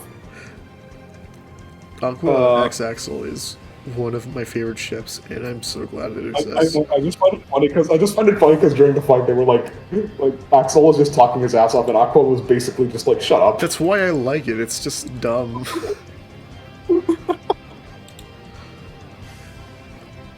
Okay, this next one. Okay, so we are finally done with the original organization. Yeah. It only took us an hour and 40 minutes. Thankfully, there are far less characters in the real organization because there's a lot of overlap. Like Saix is in the real organization, Marluxia is in the real organization. Marluxia, yeah. So there's not as so many. This next one is like probably the biggest matchup here. This is the biggest matchup here, right? Yeah, I'd say so. Yeah, literally everyone. Literally everyone likes this one, which is weird to say because I think people just like Palpatine. But yeah, it's Xehanort versus Palpatine. You all know this. You all like this. Basically, why even bother trying to find anything else for Xehanort when Palpatine exists? It's such a good matchup. They're boomers. They're boomers. They cause climate change. Yeah, they cause like a lot of oh shit. They're boomers who cause climate change. They're like manipulators. Yeah. They're really wise. They try to control the world. They want to like cause complete annihilation, basically. They want to use like a super mega dark ball of destruction to take over the world using whether like Kingdom Hearts or the Death Star to do that.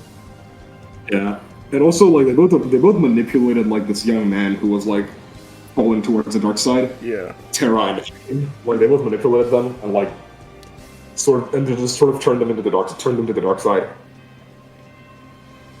Like, I think it was immediately at the time that Terra was just Anakin. Star Wars. Yeah, Terra was Anakin. Star Wars. I'm saying it's just anime Star Wars. No, that's Naruto.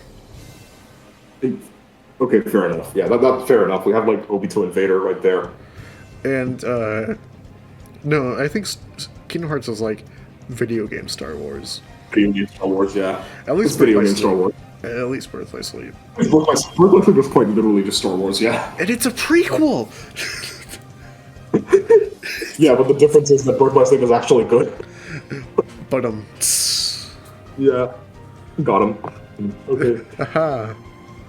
Another weird connection that I don't think people know is that they both fought Mark Hamill. Both fought Mark Hamill, yeah, they fought Luke and Ericus. But Ericus fucking died, LMAO, and Luke didn't, so... Yeah, Ericus kind of died, yeah. Yeah, there's not much to say there. Classic matchup, iconic matchup. There's not much to say that hasn't already been said. Everyone knows about this matchup, everyone loves it. We all know it. It's just a classic matchup. By the way, like this the fucking I love the score for this. I love both scores for this. I love Insidioso Tenebrae and I love This Heartless Empire. They're both great. But Brandon, he used the wrong symbol for Xehanort. It's the nobody symbol on the score art, and it should have been the Xehanort symbol. You fucking ape shit on it, dude. Like fucking 11 minutes of pure content. Like holy shit. I will remain silent. Because I don't have nice opinions on that song. Okay. Sorry, Brandon, I love you. I'm sure you hate a lot of my work too. Hate is a strong word. It's like, I guess. Neutrality. Neutrality. I like most of both of your versus scores. Like, to be honest. Anyways, do we move on to Ansem now? Yeah, so this is... There's really not much to be said about this, so let's go on to Ansem.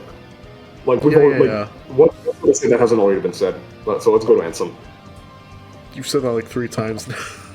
Yeah, exactly. I know. It's a habit. So for Ansem, we thought that we'd do a JoJo's character because he uses a similar thing to withstand. Yes, the Tumble Power. Yeah. Yes, Tumble Power. Yeah. So, but eventually we landed on, and don't get me wrong, I have ideas for this character that I like more than what we came up for them. But for this specifically, I think Ansem versus Corona is the strongest matchup we could have came up with. There is Dio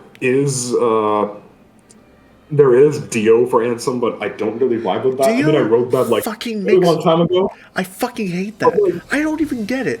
Like it's just like villains with stands. Yeah, I wrote that a long time ago, and like I don't think the connections really hold up.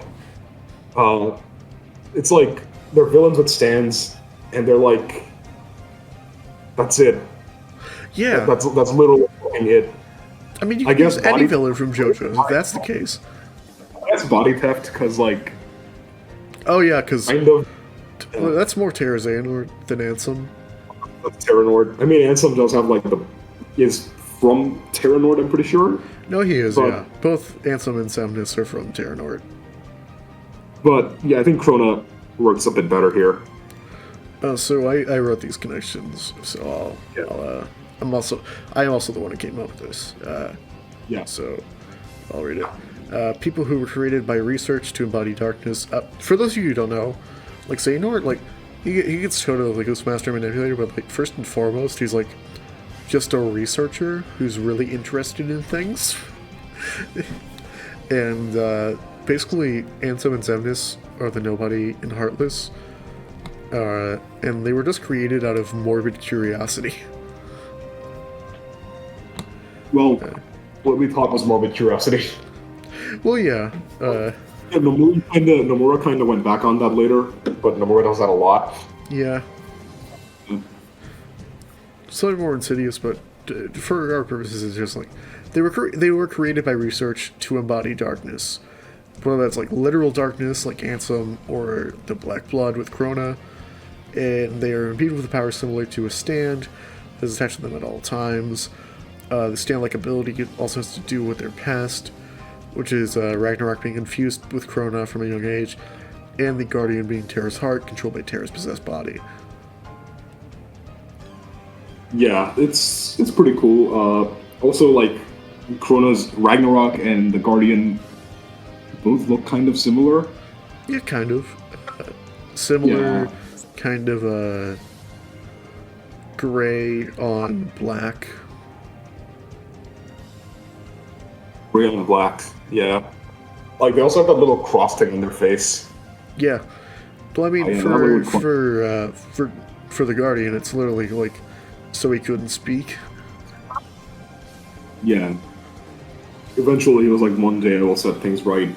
Like, kind of fucking in Terra again. Spoiler alert, by the way. Said that after I gave the spoilers, sadly. But yeah, it's a cool matchup. Talking about matchups a lot of the times have to rely on spoilers. Yeah. So Krona, I mean, Kingdom Hearts 3 is 2 years old. Like, if people haven't played it, that's like, if people don't make me feel old. Yeah. Oh, jeez, it's 2 years old. What the fuck? Okay. Yeah, Ansem versus Krona is cool. Connections are there. I think Krona has better matchups. Yeah. I think Death Battle's matchup. I do think it's better than Venom. Then again, a lot of things were better than Krona versus Venom.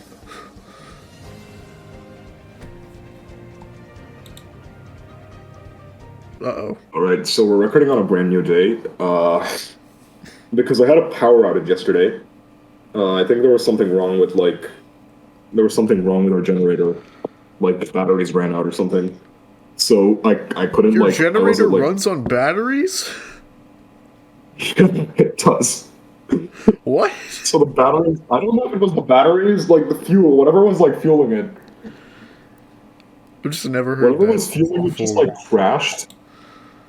Whatever was fueling our generator fucking crashed.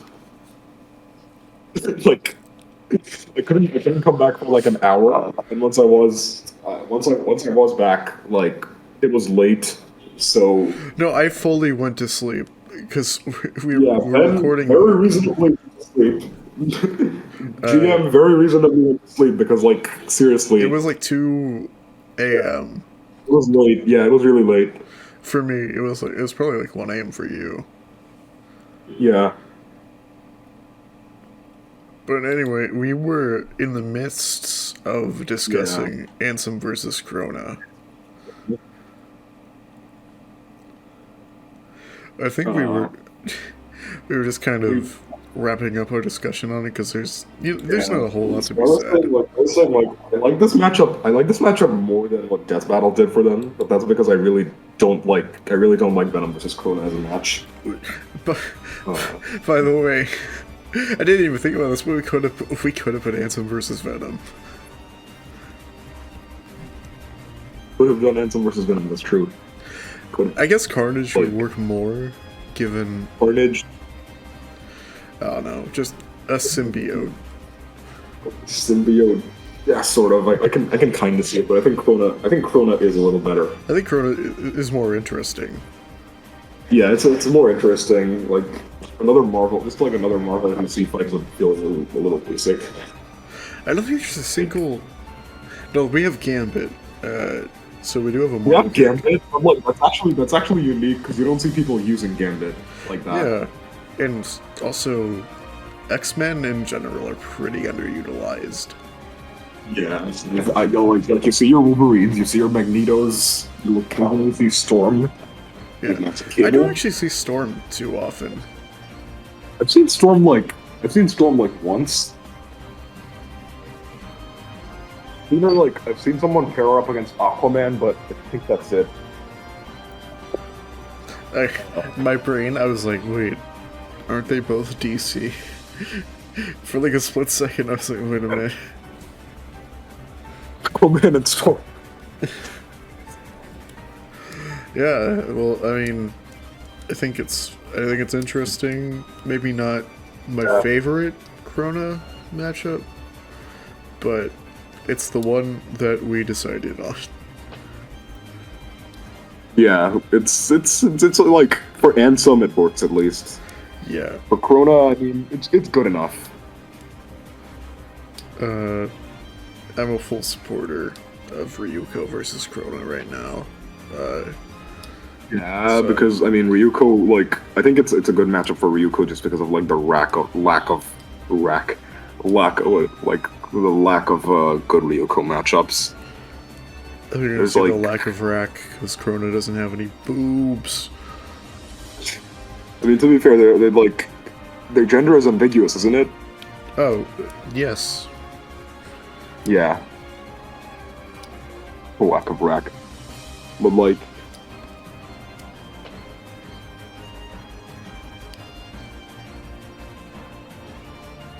Go.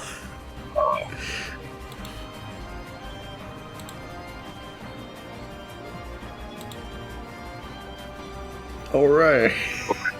Let's move on. Yeah, we have nothing else to say. So this next one was both of us. Yeah, Dark Riku was one of the. I'll say this. Hold on, just before we get to the actual matchup. I originally planned for this just to be original Organization, and then a few days after I was we could just do the full both of them. Yeah, there's not that much of a. No. I think there's like 5 more, but the problem with those 5 is that almost none of them have well-defined matchups that we can latch onto, so we have to make up shit. Specifically this motherfucker. Him and I think Terra-Xehanort for both of us were it was really hard to find a really good matchup for both of them. And I will say,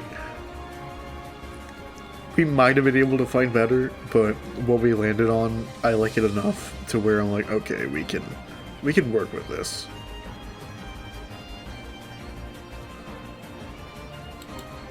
Yeah, it's okay. I mean, it works. By the way, the matchup is Dark Riku versus Girahim. Dark Riku versus Girahim. Girahim. Girahim.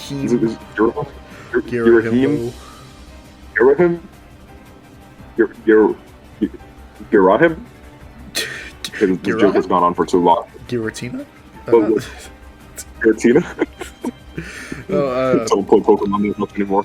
This one's pretty basic. It's just kind of people who spend their respective games trying to resurrect / find a body for the game's true villain. while they fight the hero multiple times throughout the story. Or I guess Riku doesn't really fight Sora throughout the story, but like Dark Riku, you know, he shows up in San Francisco. He let's talk about KH1 specifically, because that's like the main connection. Is like KH1 he fights you like twice, I think. Yeah, it's like they work for the game's main villain. You can say that Riku works for both Maleficent and Ansem, technically. Yeah, he kind of turns on Maleficent later, but that was more Ansem, I feel like. Yeah, and I mean, I'll be honest, I'm sure Girahim is better. Yeah. But like for Dark Riku, who's like a pretty obscure Kingdom Hearts character, this is the best we could do. Because the thing with like Kingdom Hearts is they will do this thing that Versus people like to do, but in their actual series, which is where they like pulled out specific parts of characters' histories and like, okay, this is an original character. Yeah, like we have like 4 Rikus. We have Dark Riku. We have Riku like Replica. Real actual Riku. We have Riku Replica, and we have Data Riku, who's also Jiminy Cricket's journal. I wish I was making this up. Like, I genuinely wish I was making this up, but no, Data Riku is actually Jiminy's journal.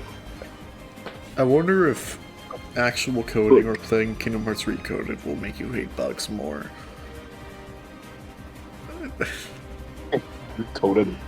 I haven't played like the original Coded, like, because of course who has actually played the original Coded? Don't play the original Coded with mobile phones. That's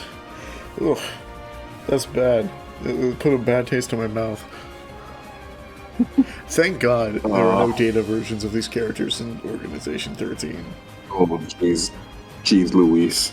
I would hate that. Like, imagine if the data versions were a thing and we have to come up with separate matches for each you know what they might have like thought about is like Data Roxas is kind of a villain. I wonder if they thought about like adding he's like the final boss of Recoded, but like Data Roxas himself isn't really like, he's not really a part of the organization, I guess. No. He's cool. I was saying like cool. I feel like they would have, if Xion didn't exist, I feel like they would have tried to find a way to add Data Roxas to the real organization. Yeah, you're right, actually. Wild. Yeah, that'd be wild. Imagine if Data Roxas was story relevant. I mean, yeah, it's not. It really isn't beyond like fucking. It's the Nomura habit of like over-explaining things, like going with like making Data Riku Jiminy's journal. It's like it's too much. Like it's so random and like out of place, and like it's kind of funny, but like it's stupid. And it's really fucking repetitive. It happens a lot too. Nomura over-explains a lot of things. Like that's just a habit of his. And then I mean, I don't mind Kingdom Hearts writing, but like it's like no, it's like he'll wait to over-explain things, but until then he'll under-explain them. Just to the point where it's infuriating. Yeah, I do find it kind of funny because I feel like he might just be trolling us, but like some things we could use less explanation on. I don't mind Kingdom Hearts' story or writing as much as other people do. I just think some things need to be like chilled out on. Basically, I think they're in a good spot right now. They're in a good spot now because they've kind of explained everything that has to be explained except for like the obvious new stuff, like and like the new stuff is interesting enough where it is. Yeah, you have the foretellings. You have Yozora, Quadratum. Yeah. All right. Girahim. I'm sure Girahim has different matchups than Dark Riku. Like, I know someone gave me the idea of Girahim versus Hisoka once. That's the second time we're mentioning Hisoka this video. Yeah, that's... Is it just ultra-sexual villains? I think it is just ultra-sexual villains. But, like, it's fun because they're, like, both flamboyant. They're, like, both flamboyant personalities. Like, it'd be fun to see them bounce off each other. I like it. I think... No. Like, I think for Dark Riku's purposes, Girahim is fine. Yeah. But we're about to get to, like, one of the best matchups in the entire video very soon. It's, like, right after the next one. So yeah, this is like the last one where I'd be like, okay, this one's kind of like we just needed to fill this slot out. Yeah, the next three are all pretty great. Yeah, I think, like, because Dark Riku isn't really a major Kingdom Hearts character. He's cool, but like, it's probably my least favorite Riku. Anyways, let's move on. Yeah. Yeah. Riku ranking with rocks. Like 4 of them. Alright, so this next one's not going to be a surprise to, I don't think, anybody.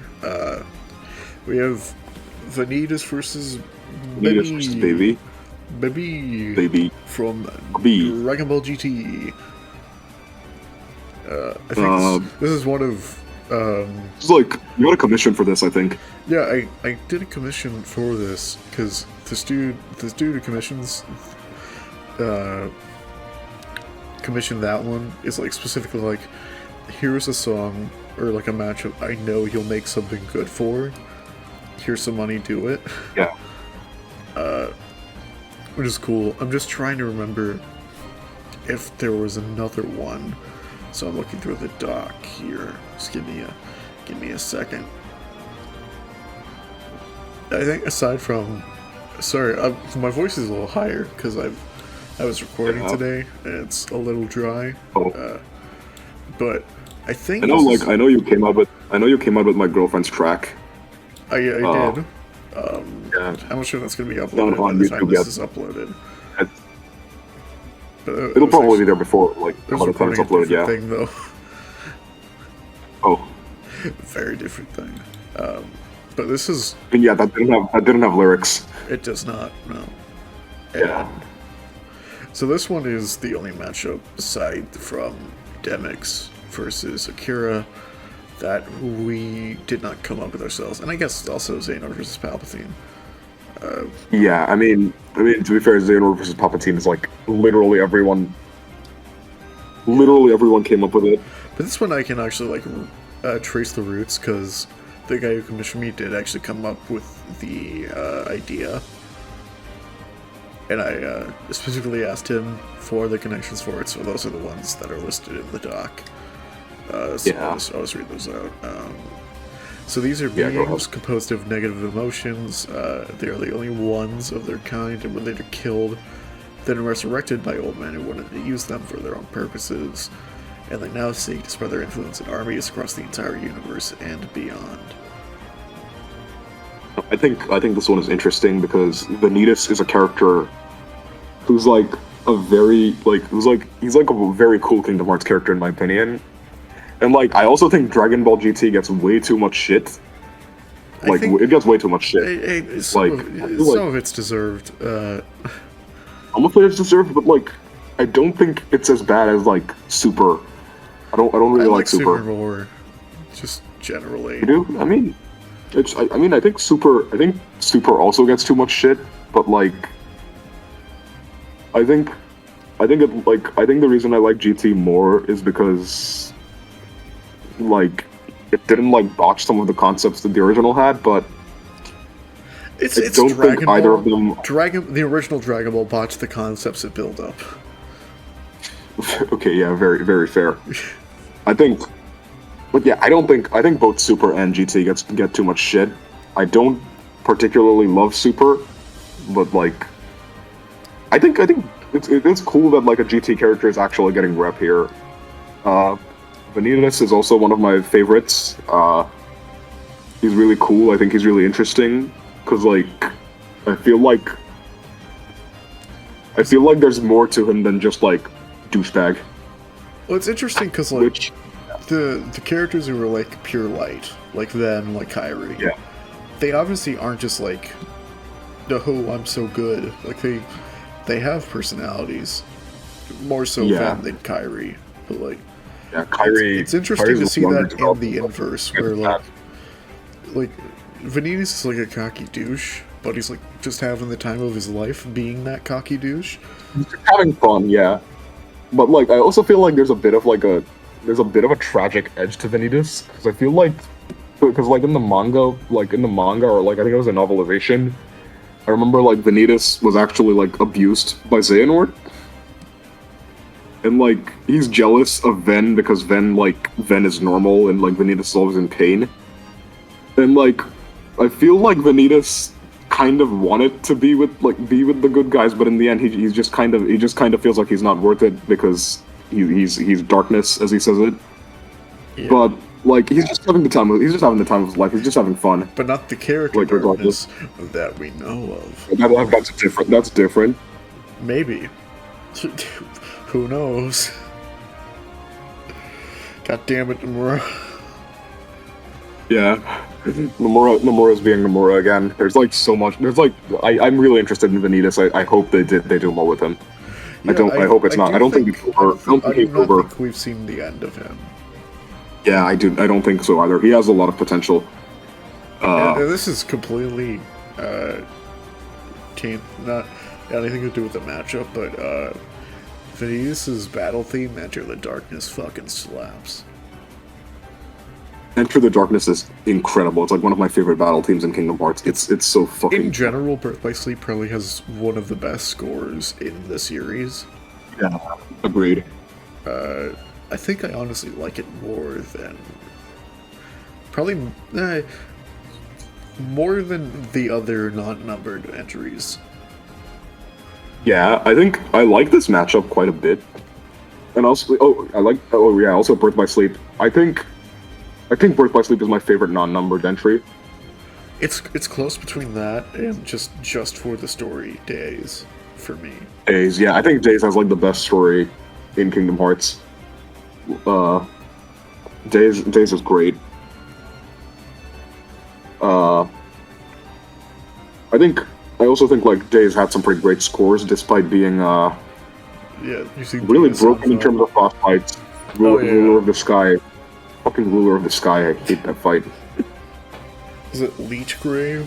It's like, Leechgrave? Oh, jeez. Ruler of the Sky can go fuck himself. Like, the Ruler of the Sky and Leechgrave, massive pains in the ass. But yeah, and I haven't talked a lot about GT other than me saying I don't really like it that much, because, I mean, it's true. I don't love GT either. But like, it's okay. I can let it slide. I think Baby is the most interesting thing in GT. Yeah, Baby's pretty cool. He's pretty cool. Technically in the thumbnail, according to Dragon Ball FighterZ, this is specifically Super Baby Vegeta 2, which sucks. Baby just Vegeta call him Baby. Like, imagine if like this was just Vanitas versus like a random, like, Vanitas versus Boss Baby or something. that would have been great. They're both evil. They're both evil. They're both voiced by Hollywood celebrities who were in films in the 90s. Yeah, and they're both fucking evil. Because Boss Baby nearly Boss Baby is a fucking horrible movie. Boss Baby did you not watch the film? Yeah, that was Boss Baby evil. Boss Baby was George Bush. I mean, like, come on. Know your lore.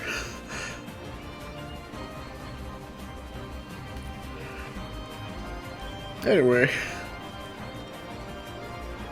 Oh boy. Alright, next matchup is like probably our favorite matchup. Like a lot of these last ones have been good. Vanitas versus Baby is pretty fucking great. Yeah. But this next one right here, like, it's probably our favorite. Just for the vibes again. Like, being completely honest. of all these matchups, the ones that don't have scores, the one I'm most likely to make a score for is probably this one. It is really based matchup. Good.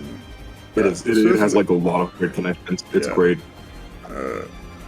This is Terra-Xehanort, or fanbase calls him Terra-Nort, versus Nello Angelo from Devil May Cry. From Devil May Cry specifically. Yeah. Do you want to read the connections? You can. Yeah. I mean, you had the idea first. And then I was like, oh shit, this doesn't make a lot of sense. Because we were like talking about Nello Angelo. I was talking about Devil May Cry, and then Ben was like, oh, Nello Angelo could work. And I was like, Dark Riku versus Nello Angelo, and then Ben was like, Terra-Nort versus Nello Angelo, and yeah, that's pretty fucking good, I said. Yeah, I was like specifically trying to find Terra-Nort matchups at that time. That was just spitballing. Basically you're just throwing shit at a wall, see what sticks, and this is the one that stuck. So this is pretty in-depth connections. Pretty weirdly specific, honestly. These are people whose forms were possessed by the main villain, Xehanort Mundus, who now either are them or fight on their behalf. Both are also... sorry, a video just got done rendering, and the sound's gonna be in the video. Because I have it on desktop audio. Both are also, despite just being Virgil and Terra, essentially considered different forms from their normal appearances. Also, both of their time in these forms gave them some serious, like, trauma or problems. Yeah. Devil May Cry is literally just like... Virgil is like the Riku of Devil May Cry in many ways, because he has like so many fucking different versions. That's true. There's Nello Angelo, then there's Gilver from like that one, I think it was a manga or a novelization. Then there's Virgil himself, then there's V, and then there's Urizen, so there's like 5 Virgils, I guess. Yeah. Reboot Virgil. Also, Virgil, as I like to call him. Virgin. Virgin's right there. Why don't you call him that? Yeah. Okay. Yeah. I mean, he is a virgin because he there's no Nero in the reboot verse. That's true.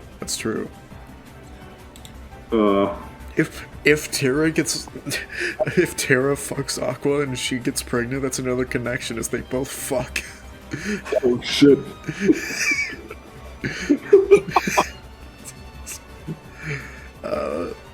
But yeah, there's not a whole lot more to be said other than that, but with that said, this just makes too much sense. Yeah, like Xehanort and Mundus, like they literally went down fighting against Xehanort and Mundus. Yeah, and then they were taking over. Like, I love the famous Mundus quote from Devil May Cry. Your mind submits, your body succumbs, so why does your heart resist? That's a Xehanort quote, actually. I know. That's the joke. Yeah.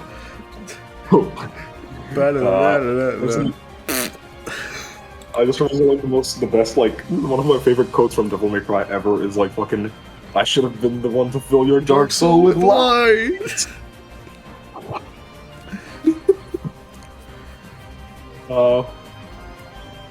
Alright, so yeah, Terra-Nort versus Nello Angelo, it's great.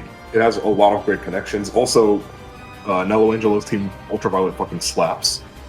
And Rage Awakened also fucking slaps. It does. I'm trying to remember, because I know Terra-Nort gets amnesia. I'm trying to remember if Nello Angelo Virgil gets amnesia. I don't think Virgil himself gets amnesia, but he has so much trauma from it that I believe Griffin he represses the memories. Yeah, Griffin and Shadow tried to give him time to recover, buy him time to recover, so they were That's right. It's another thing of they either through amnesia or through V, they try to suppress the trauma by just forgetting it happened. Look, another connection I just came up with on the spot. They both came back in 2019. like, yeah, they both came back in 2019. So there's that, I guess. Yeah. Terra, you got your Terra and your Virgil. I can't wait for the Kingdom Hearts game where we get to see just Terra brutally fuck a woman. Just absolutely destroy her. Terra, I feel like Terra would be... I want Terra to fuck so bad. And it's not because I want him to, it's because I think he needs it. He deserves it. He's just had it. He's had it hard. Terra, I feel like Terra's very inexperienced in bed, and he'd be like really rough by accident. It's like that's just what Terra strikes me as. What if Terra's dick is like 4 inches long? 4 inches long. Yeah, he doesn't really understand. He doesn't understand. It's just, I don't know. Her name is Snow White. Kill her, and to prove it, bring back her heart in this. I don't understand. I spent years as a being without any genitalia. I'm very confused. Yeah, I mean, he did not have any genitalia. He did not even have a body. He was just like a fucking suit of armor for like... in Lingering Will and as the Guardian, he had no dick. Yeah, there was like two pieces of Terra. There's two, and the third piece had the dick, but he didn't have his mind.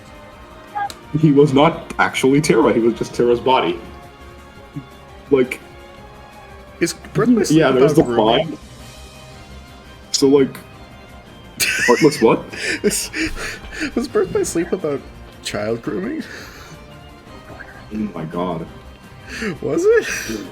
Is Terra a child? Is he? I guess he's like, he's either late teens or early 20s. I think he's like 19, maybe 20, 21-ish. Him and Aqua always struck me as like 19 to like early 20s. Well, either way, Xehanort definitely touched a minor because of Ven. So that's at least one crime. Yeah, that's one of Xehanort's many crimes. Another is murder. Murder, and he's I'm pretty sure he's committed several war crimes.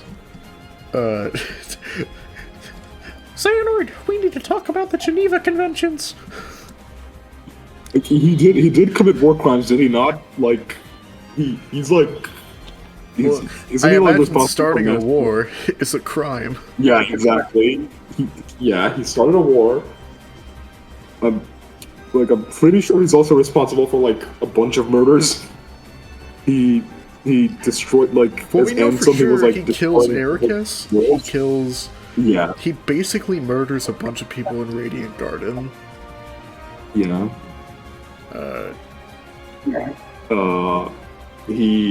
He murders Kyrie. He did take Kyrie. He basically was going to wipe out the entire universe. That is probably a war crime. Probably. Like, yeah. Like the entire multiverse just like poof. Gone. No more Disney. No more Disney. Now we're just doing edgy anime fantasy. Yes! Yes! I mean, you did also take someone's body without their consent, which is definitely an invasion of privacy, I think. He split a young boy in two. Yes, with his mighty shaft. Was the Keyblade called No Name or something? Yeah. Yeah. He also Xehanort. He's fucked up. He's a douche. He's fucked up. But I mean, it's alright. His boyfriend bailed him out in the end. Yeah, his boyfriend who he killed. Yes. Xehanort's also an abuser. Ericus, he murdered you. Why are you forgiving this man? He also did abuse Vanitas in the novelization or like the manga, I think. So, yeah, he's not a nice guy. He's abusive. That's my rating of Xehanort. Not nice out of 10. He's Xehanort, unbased Xehanort, unbased Xehanort. Unbased. Yeah, honestly, he's not based. That's pretty base behavior, though. Let's be real. It's like Ericus's behavior was that based? It was like something. Something. It's basically just gaslighting your students. Yeah. It's not illegal, it's just a dick move. Yeah, it's just a fucking dick move. I mean, yeah, but like stealing, like, it's a dick move. Yeah, I like it's not illegal or anything. It's just a dick move. Damn it, we should have done Xehanort versus Arkham. Arkham, the best matchup. Bold. Bold. I would love for Arkham to be in a versus show just to see him do the dumb little breakdance move he does. That move kills me every time I play DMC3. Gesture. There's also like fucking gesture. Yeah. But like, as Arkham, he does like a breakdance move that separates Lady Dante and Virgil. Yeah, I remember that. It's in like Devil May Cry 3. I played that really recently. Yeah. Like, yeah. I only got into Devil May Cry like recently. Like it was like in 2019, I think. Yeah, I played it first when in summer or fall of 2019. I bought DMC 5 just on a whim, and I was like, "This is pretty cool." Yeah, I played my brother's copy, and I was like, "Oh my god, this game is fucking based." So I finished DMC 5, and I was like, okay, I want to try out more of these. So like around March of last year, my brother bought me DMC 3, and that's like one of my favorite games of all time now. I fucking love DMC 3. It's weird talking about DMC 3 because I do love it a lot, but like I'm not sure if I like 5 or 3 more. Yeah, it's a point of contention. I think I like 3 more right now, but I've got to replay 5 because like well, you can replay 5 as Virgil. Oh yeah, I should replay that as Virgil actually. I started my Virgil playthrough right when he came out, yeah, and then I stopped because I was getting bored. That reminds me of this like fucking song, this fucking fan song that's just Buried Alight, but it's about Virgil's child support. Like, it's quite literally just Bury the Light, but the lyrics are like replaced with lyrics about Virgil being a terrible father. I mean, he is. Yeah, he is. Like, it's fucking funny. Is there a Kingdom Hearts character who's a dad? Riku mentioned Sora's dad once, I guess. There's not really. Oh my god, yeah, because his dad builds the raft. No, the canoes. My dad brought us here on a canoe or something, like, is what Riku said. Yeah, I don't know Sora's dad, though. He's probably a chill guy. We know Kairi's grandma. Sora's mom, and Sora's dad are the only characters that have canonically fucked. Yes. There's also like, I mean, if you want to count Disney characters, I guess there's Mufasa who like died in the beginning cutscene. Well, lions fuck on the reg, so that's not it. That's yeah. Yeah. Simba already fucked. Like, by the time of the end of Kingdom Hearts 2, I think Simba already fucked because they mentioned his kid or whatever. Yeah, they show his kid in the credit sequence. Yeah, they do. They do that, yeah. I think... Do you think Zack fucked Aqua? Zack? I don't know. What even happened to Zack, actually? He died. Like, are you kidding me? He died? Is he dead? Is he? You played Final Fantasy VII, dude? I'm not. Yeah, I don't know. Final Fantasy VII Zack, but like, is Cloud in Kingdom Hearts like still an identity thief? Or I think that's the implication by Zack existing in the same universe. Yeah, I guess. I mean, we did see that little black feather when Zack was like went in World West Sleep. Yeah.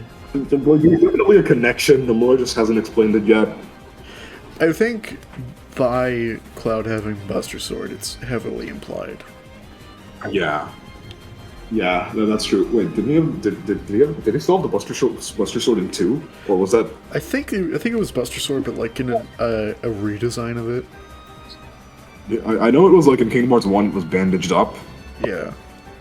I don't think he had like a different weapon in Cage 2. I think it's just like a redesign of it. Yeah, he still has the Buster Sword, it's like bandaged up. I will say, I feel like Cloud's Rodham, there might be some Square Enix related stuff, so we might get an explanation to Cloud Sephiroth in the game. You know what I want? I want who's the guy? Ignis from Final Fantasy 15? Ignis, yeah. Ignis. I want him and Demyx to talk. Wait, why? Because it'd be funny. Okay, fair enough. Well, that was a tangent and a half. It was very long. I apologize for that. Yeah, we really went on too long. We like Kingdom Hearts. It's true.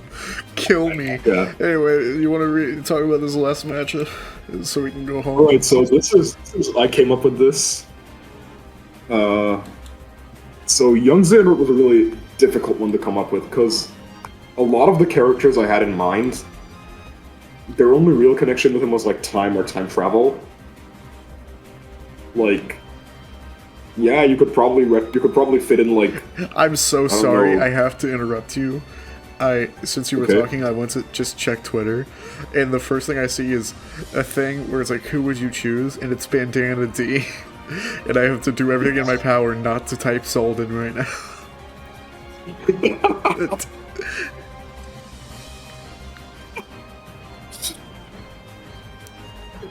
Which is Xaldin. Yeah.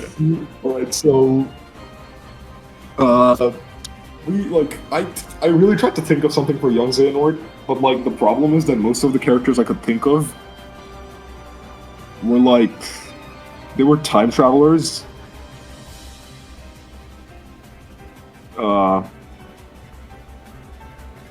And also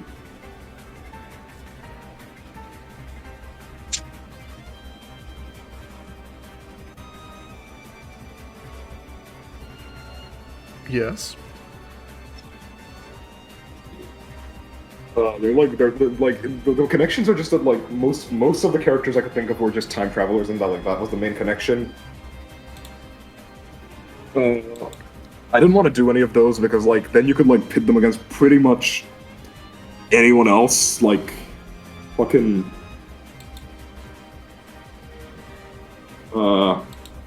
fucking I don't know, Thanos. Like Trunks. Thanos. There's a lot. Young Xehanort versus Thanos. Avengers! Actually, Xehanort isn't bad. I don't mind Xehanort versus Thanos. But actually, why not just do Xehanort versus Apocalypse? I'm tired. Ignore me. So yeah, you could fit in like any other time traveler character. Like you could fit in like I don't know, fucking Trunks. You could fit in Homura. You could fit in Celebi. Fucking Celebi versus Young Xehanort. But I don't think the connections are there beyond like time powers. So I decided to go for Young Xehanort versus Demise. This match was ballin'. From Skyward Sword, because there's a lot of Zelda matches here. I think there's a fair amount. Sweet. It's fine. Yeah. And two of them from Skyward Sword, weirdly enough. There's like 4, yeah. Two of them are from Skyward Sword, yeah. I guess Skyward Sword. has connections with Kingdom Hearts, I guess. I don't know. Well, it's like it's interesting to find. I guess it's just because we're both intimately aware of both franchises. It's easier for us to come with the matchups for them. Yeah. It's why every single matchup I come up with now is Kingdom Hearts, Persona, or Xenoblade. Yeah, and then there's me just constantly coming up with Zelda versus Kingdom Hearts matches. All right. So we have young Xehanort versus Demyx. They are the origin of the antagonists, who are really long running antagonists. Ganon and Xehanort. Of course, it's young Xehanort. Did you expect him to be the origin of fucking Riku, fucking Xaldin? I want to give him Xaldin's origin. Don't say that. the origin. This is Dylan's slander. We stand Dylan in this house. Dylan. Alright. Dylan who cannot speak.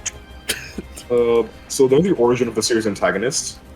So they're the beginning point of the evil that's kind of just overrunning the series. You have Ganon and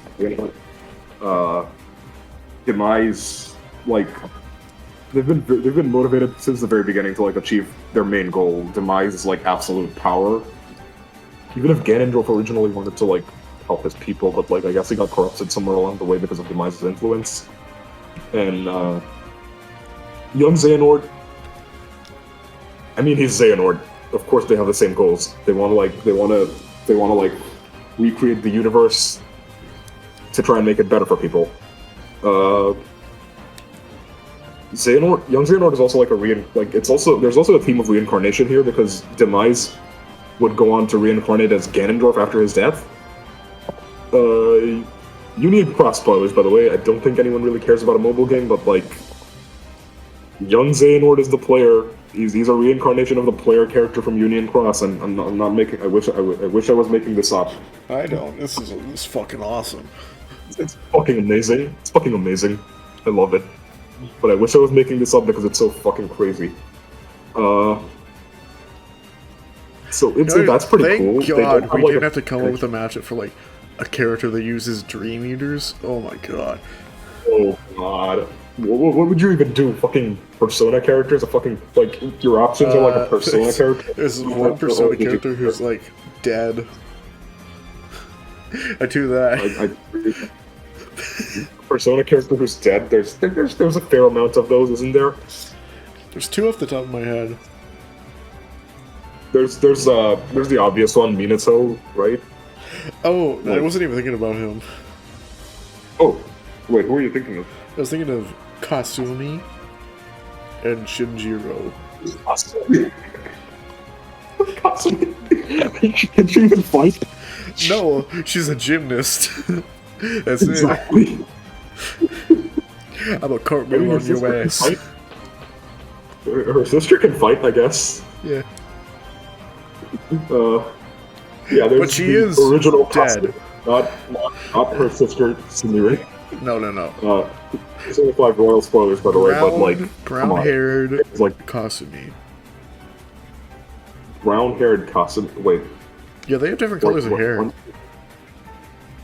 they both redheads? Well, the saturation on Sumire is more, so it makes it look like Kasumi is brown by comparison. Darker. Not even darker, just less saturated.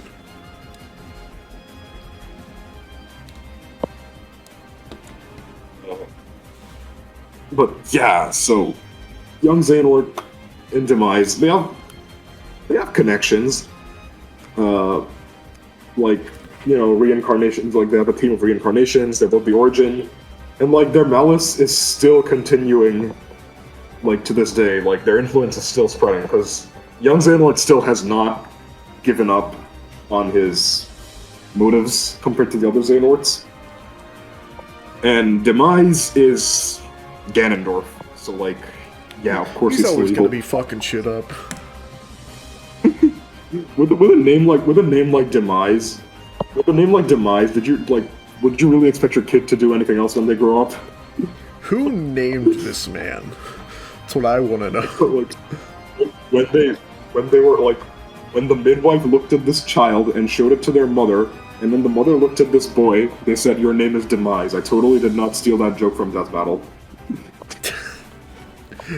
The only thing I steal from Death Battle is everything. I feel like some people in the Versus community would legitimately call the concept of Versus stolen from Death Battle. That's so dumb. Yeah, Death Battle isn't even the first Versus show. There was like Fatal Fiction or something before it.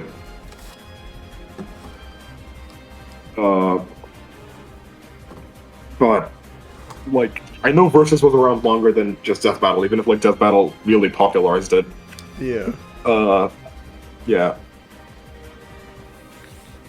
I like Death Battle, but like, I'm just saying, Death Battle isn't the first Versus show, guys. Death Battle Seriously. fucking sucks. Here's 13 reasons why.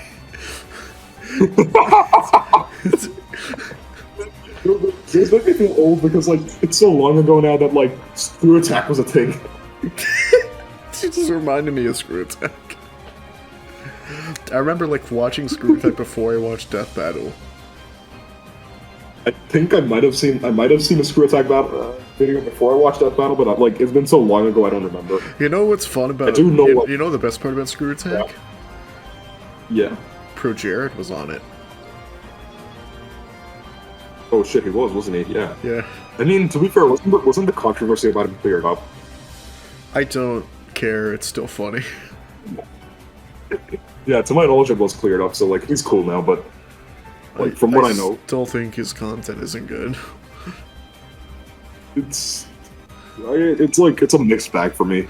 Like, if I'm gonna watch like that kind of character nowadays, like back in the day, it was Normal Boots. They were like the Undisputed Kings. But like nowadays, if I'm gonna watch that kind of content, I'm watching Scott the Laws. Yeah, I watch the Completionist, I guess. I used to watch Peanut Butter Gamer like back when it was Normal Boots, but like his content isn't really for me anymore. No, it's you definitely grow out of his stuff. Completionist, I think I'll only watch if the game interests me. Yeah, I like Completionist because he's just like a chill dude. Yeah. I don't get his sense of humor. That's like his sense of humor. Yeah, I don't think he's funny, but I think he's a chill dude, so I still like his content. Yeah. I think he's funny sometimes, but like his sense of humor, his humor is a mixed bag. But I like him. No, he's cool. Gerard himself is like probably the chillest dude making internet videos. Gerard himself is like fucking great. I love him. He's like. I do think the jokes in his show are a mixed bag, but like he's just a great guy. He's a chill dude. I love him. I miss Greg. Greg. Oh yeah, Greg. Greg. Like I don't know what happened. Like I respect that they want to keep it private. Like, sometimes I just get feeling. Yeah, it's fine that they want to keep it private. How do we get into a completionist rant about Greg and this video about Kingdom Hearts mashups? No. Oh yeah, we were like talking about Death Battle, and then we were like, "Oh, I know the string now. I know the it's on a 10. 6 degrees of separation, but it's still so fucking wild." That's what I have to do on a daily. That's what I have to do on a daily basis. Is I have to stop my brain from going those places because I know it just never ends. Yeah, but like, I think Gerard's a great guy, but like, yeah, we're not. I don't know why we're talking about video game YouTubers in a video about Kingdom Hearts matchups. Well, if you like the video, be sure to.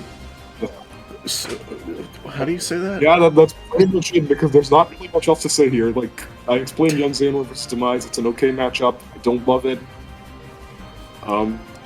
What the fuck else are we gonna do for Young Xehanort? Yeah, it's Young Xehanort. You could, like, I guess, like, the best, like, alternatively, you could use, like, basically any time traveler character. I guess Cell? But, like, Cell? Yeah, because he travels back in time. I mean, I guess kind of work. Like, you could basically retrofit any time traveler character into here, but I do think Demise overall is more thematic because of what the characters represent. It's okay. It's okay. I mean, clearly the best matchup here is Xaldin versus Bandana D. Like, obviously. But, duh. Like, I think this is a... Doy. Xaldin versus Bandana D. I love the way we came up with that. I was like, okay, so wind powers and lances, and then just fucking... I had like a what is it? I had a Goodwill Hunting moment. It's like Zubandana. Yeah. So anyway, please stop watching this video now. Yeah, it's over. We're literally just sitting here right now and talking about something different. Yeah. If you enjoyed this video, which I don't know how you did, but thanks. Yeah, we were ranting. We were like ranting way too long, but thanks. It's gonna be a bitch to edit. It's like 2 hours long, right? It's 3 hours long now. Jeez. So I mean that's it. Let us know, please. What's your favorite matchup that we brought up in this video? Because I'm really curious what the reception to these will be. I think probably also cut out a lot of the fucking completionist tangent and like a bunch of other shit. I'm keeping that shit. Are you kidding me? That's gold. Okay. It's authentic. I mean, we did say we like the completionist, I guess. Which, yeah, we do. I mean, I like his content a lot. Like, anyway, if you like the video, please be sure to leave a like, so I can feed my children. I don't have children, so I can view myself. And Rox, I've been keeping him hostage. Don't tell him that. Yeah, I'm locked up. I'm locked up in Ben's basement. Please come help me. Don't come help him. If you try to call 911,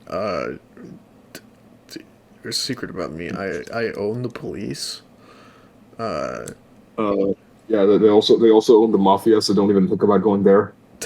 The only thing I don't own is your heart, if you would be so kind. Yeah. I don't know why I got so flirty. That last part just came out of nowhere. I don't know. I take any opportunity I can to flirt. It's an understated part of my personality, but it's there. Fair enough.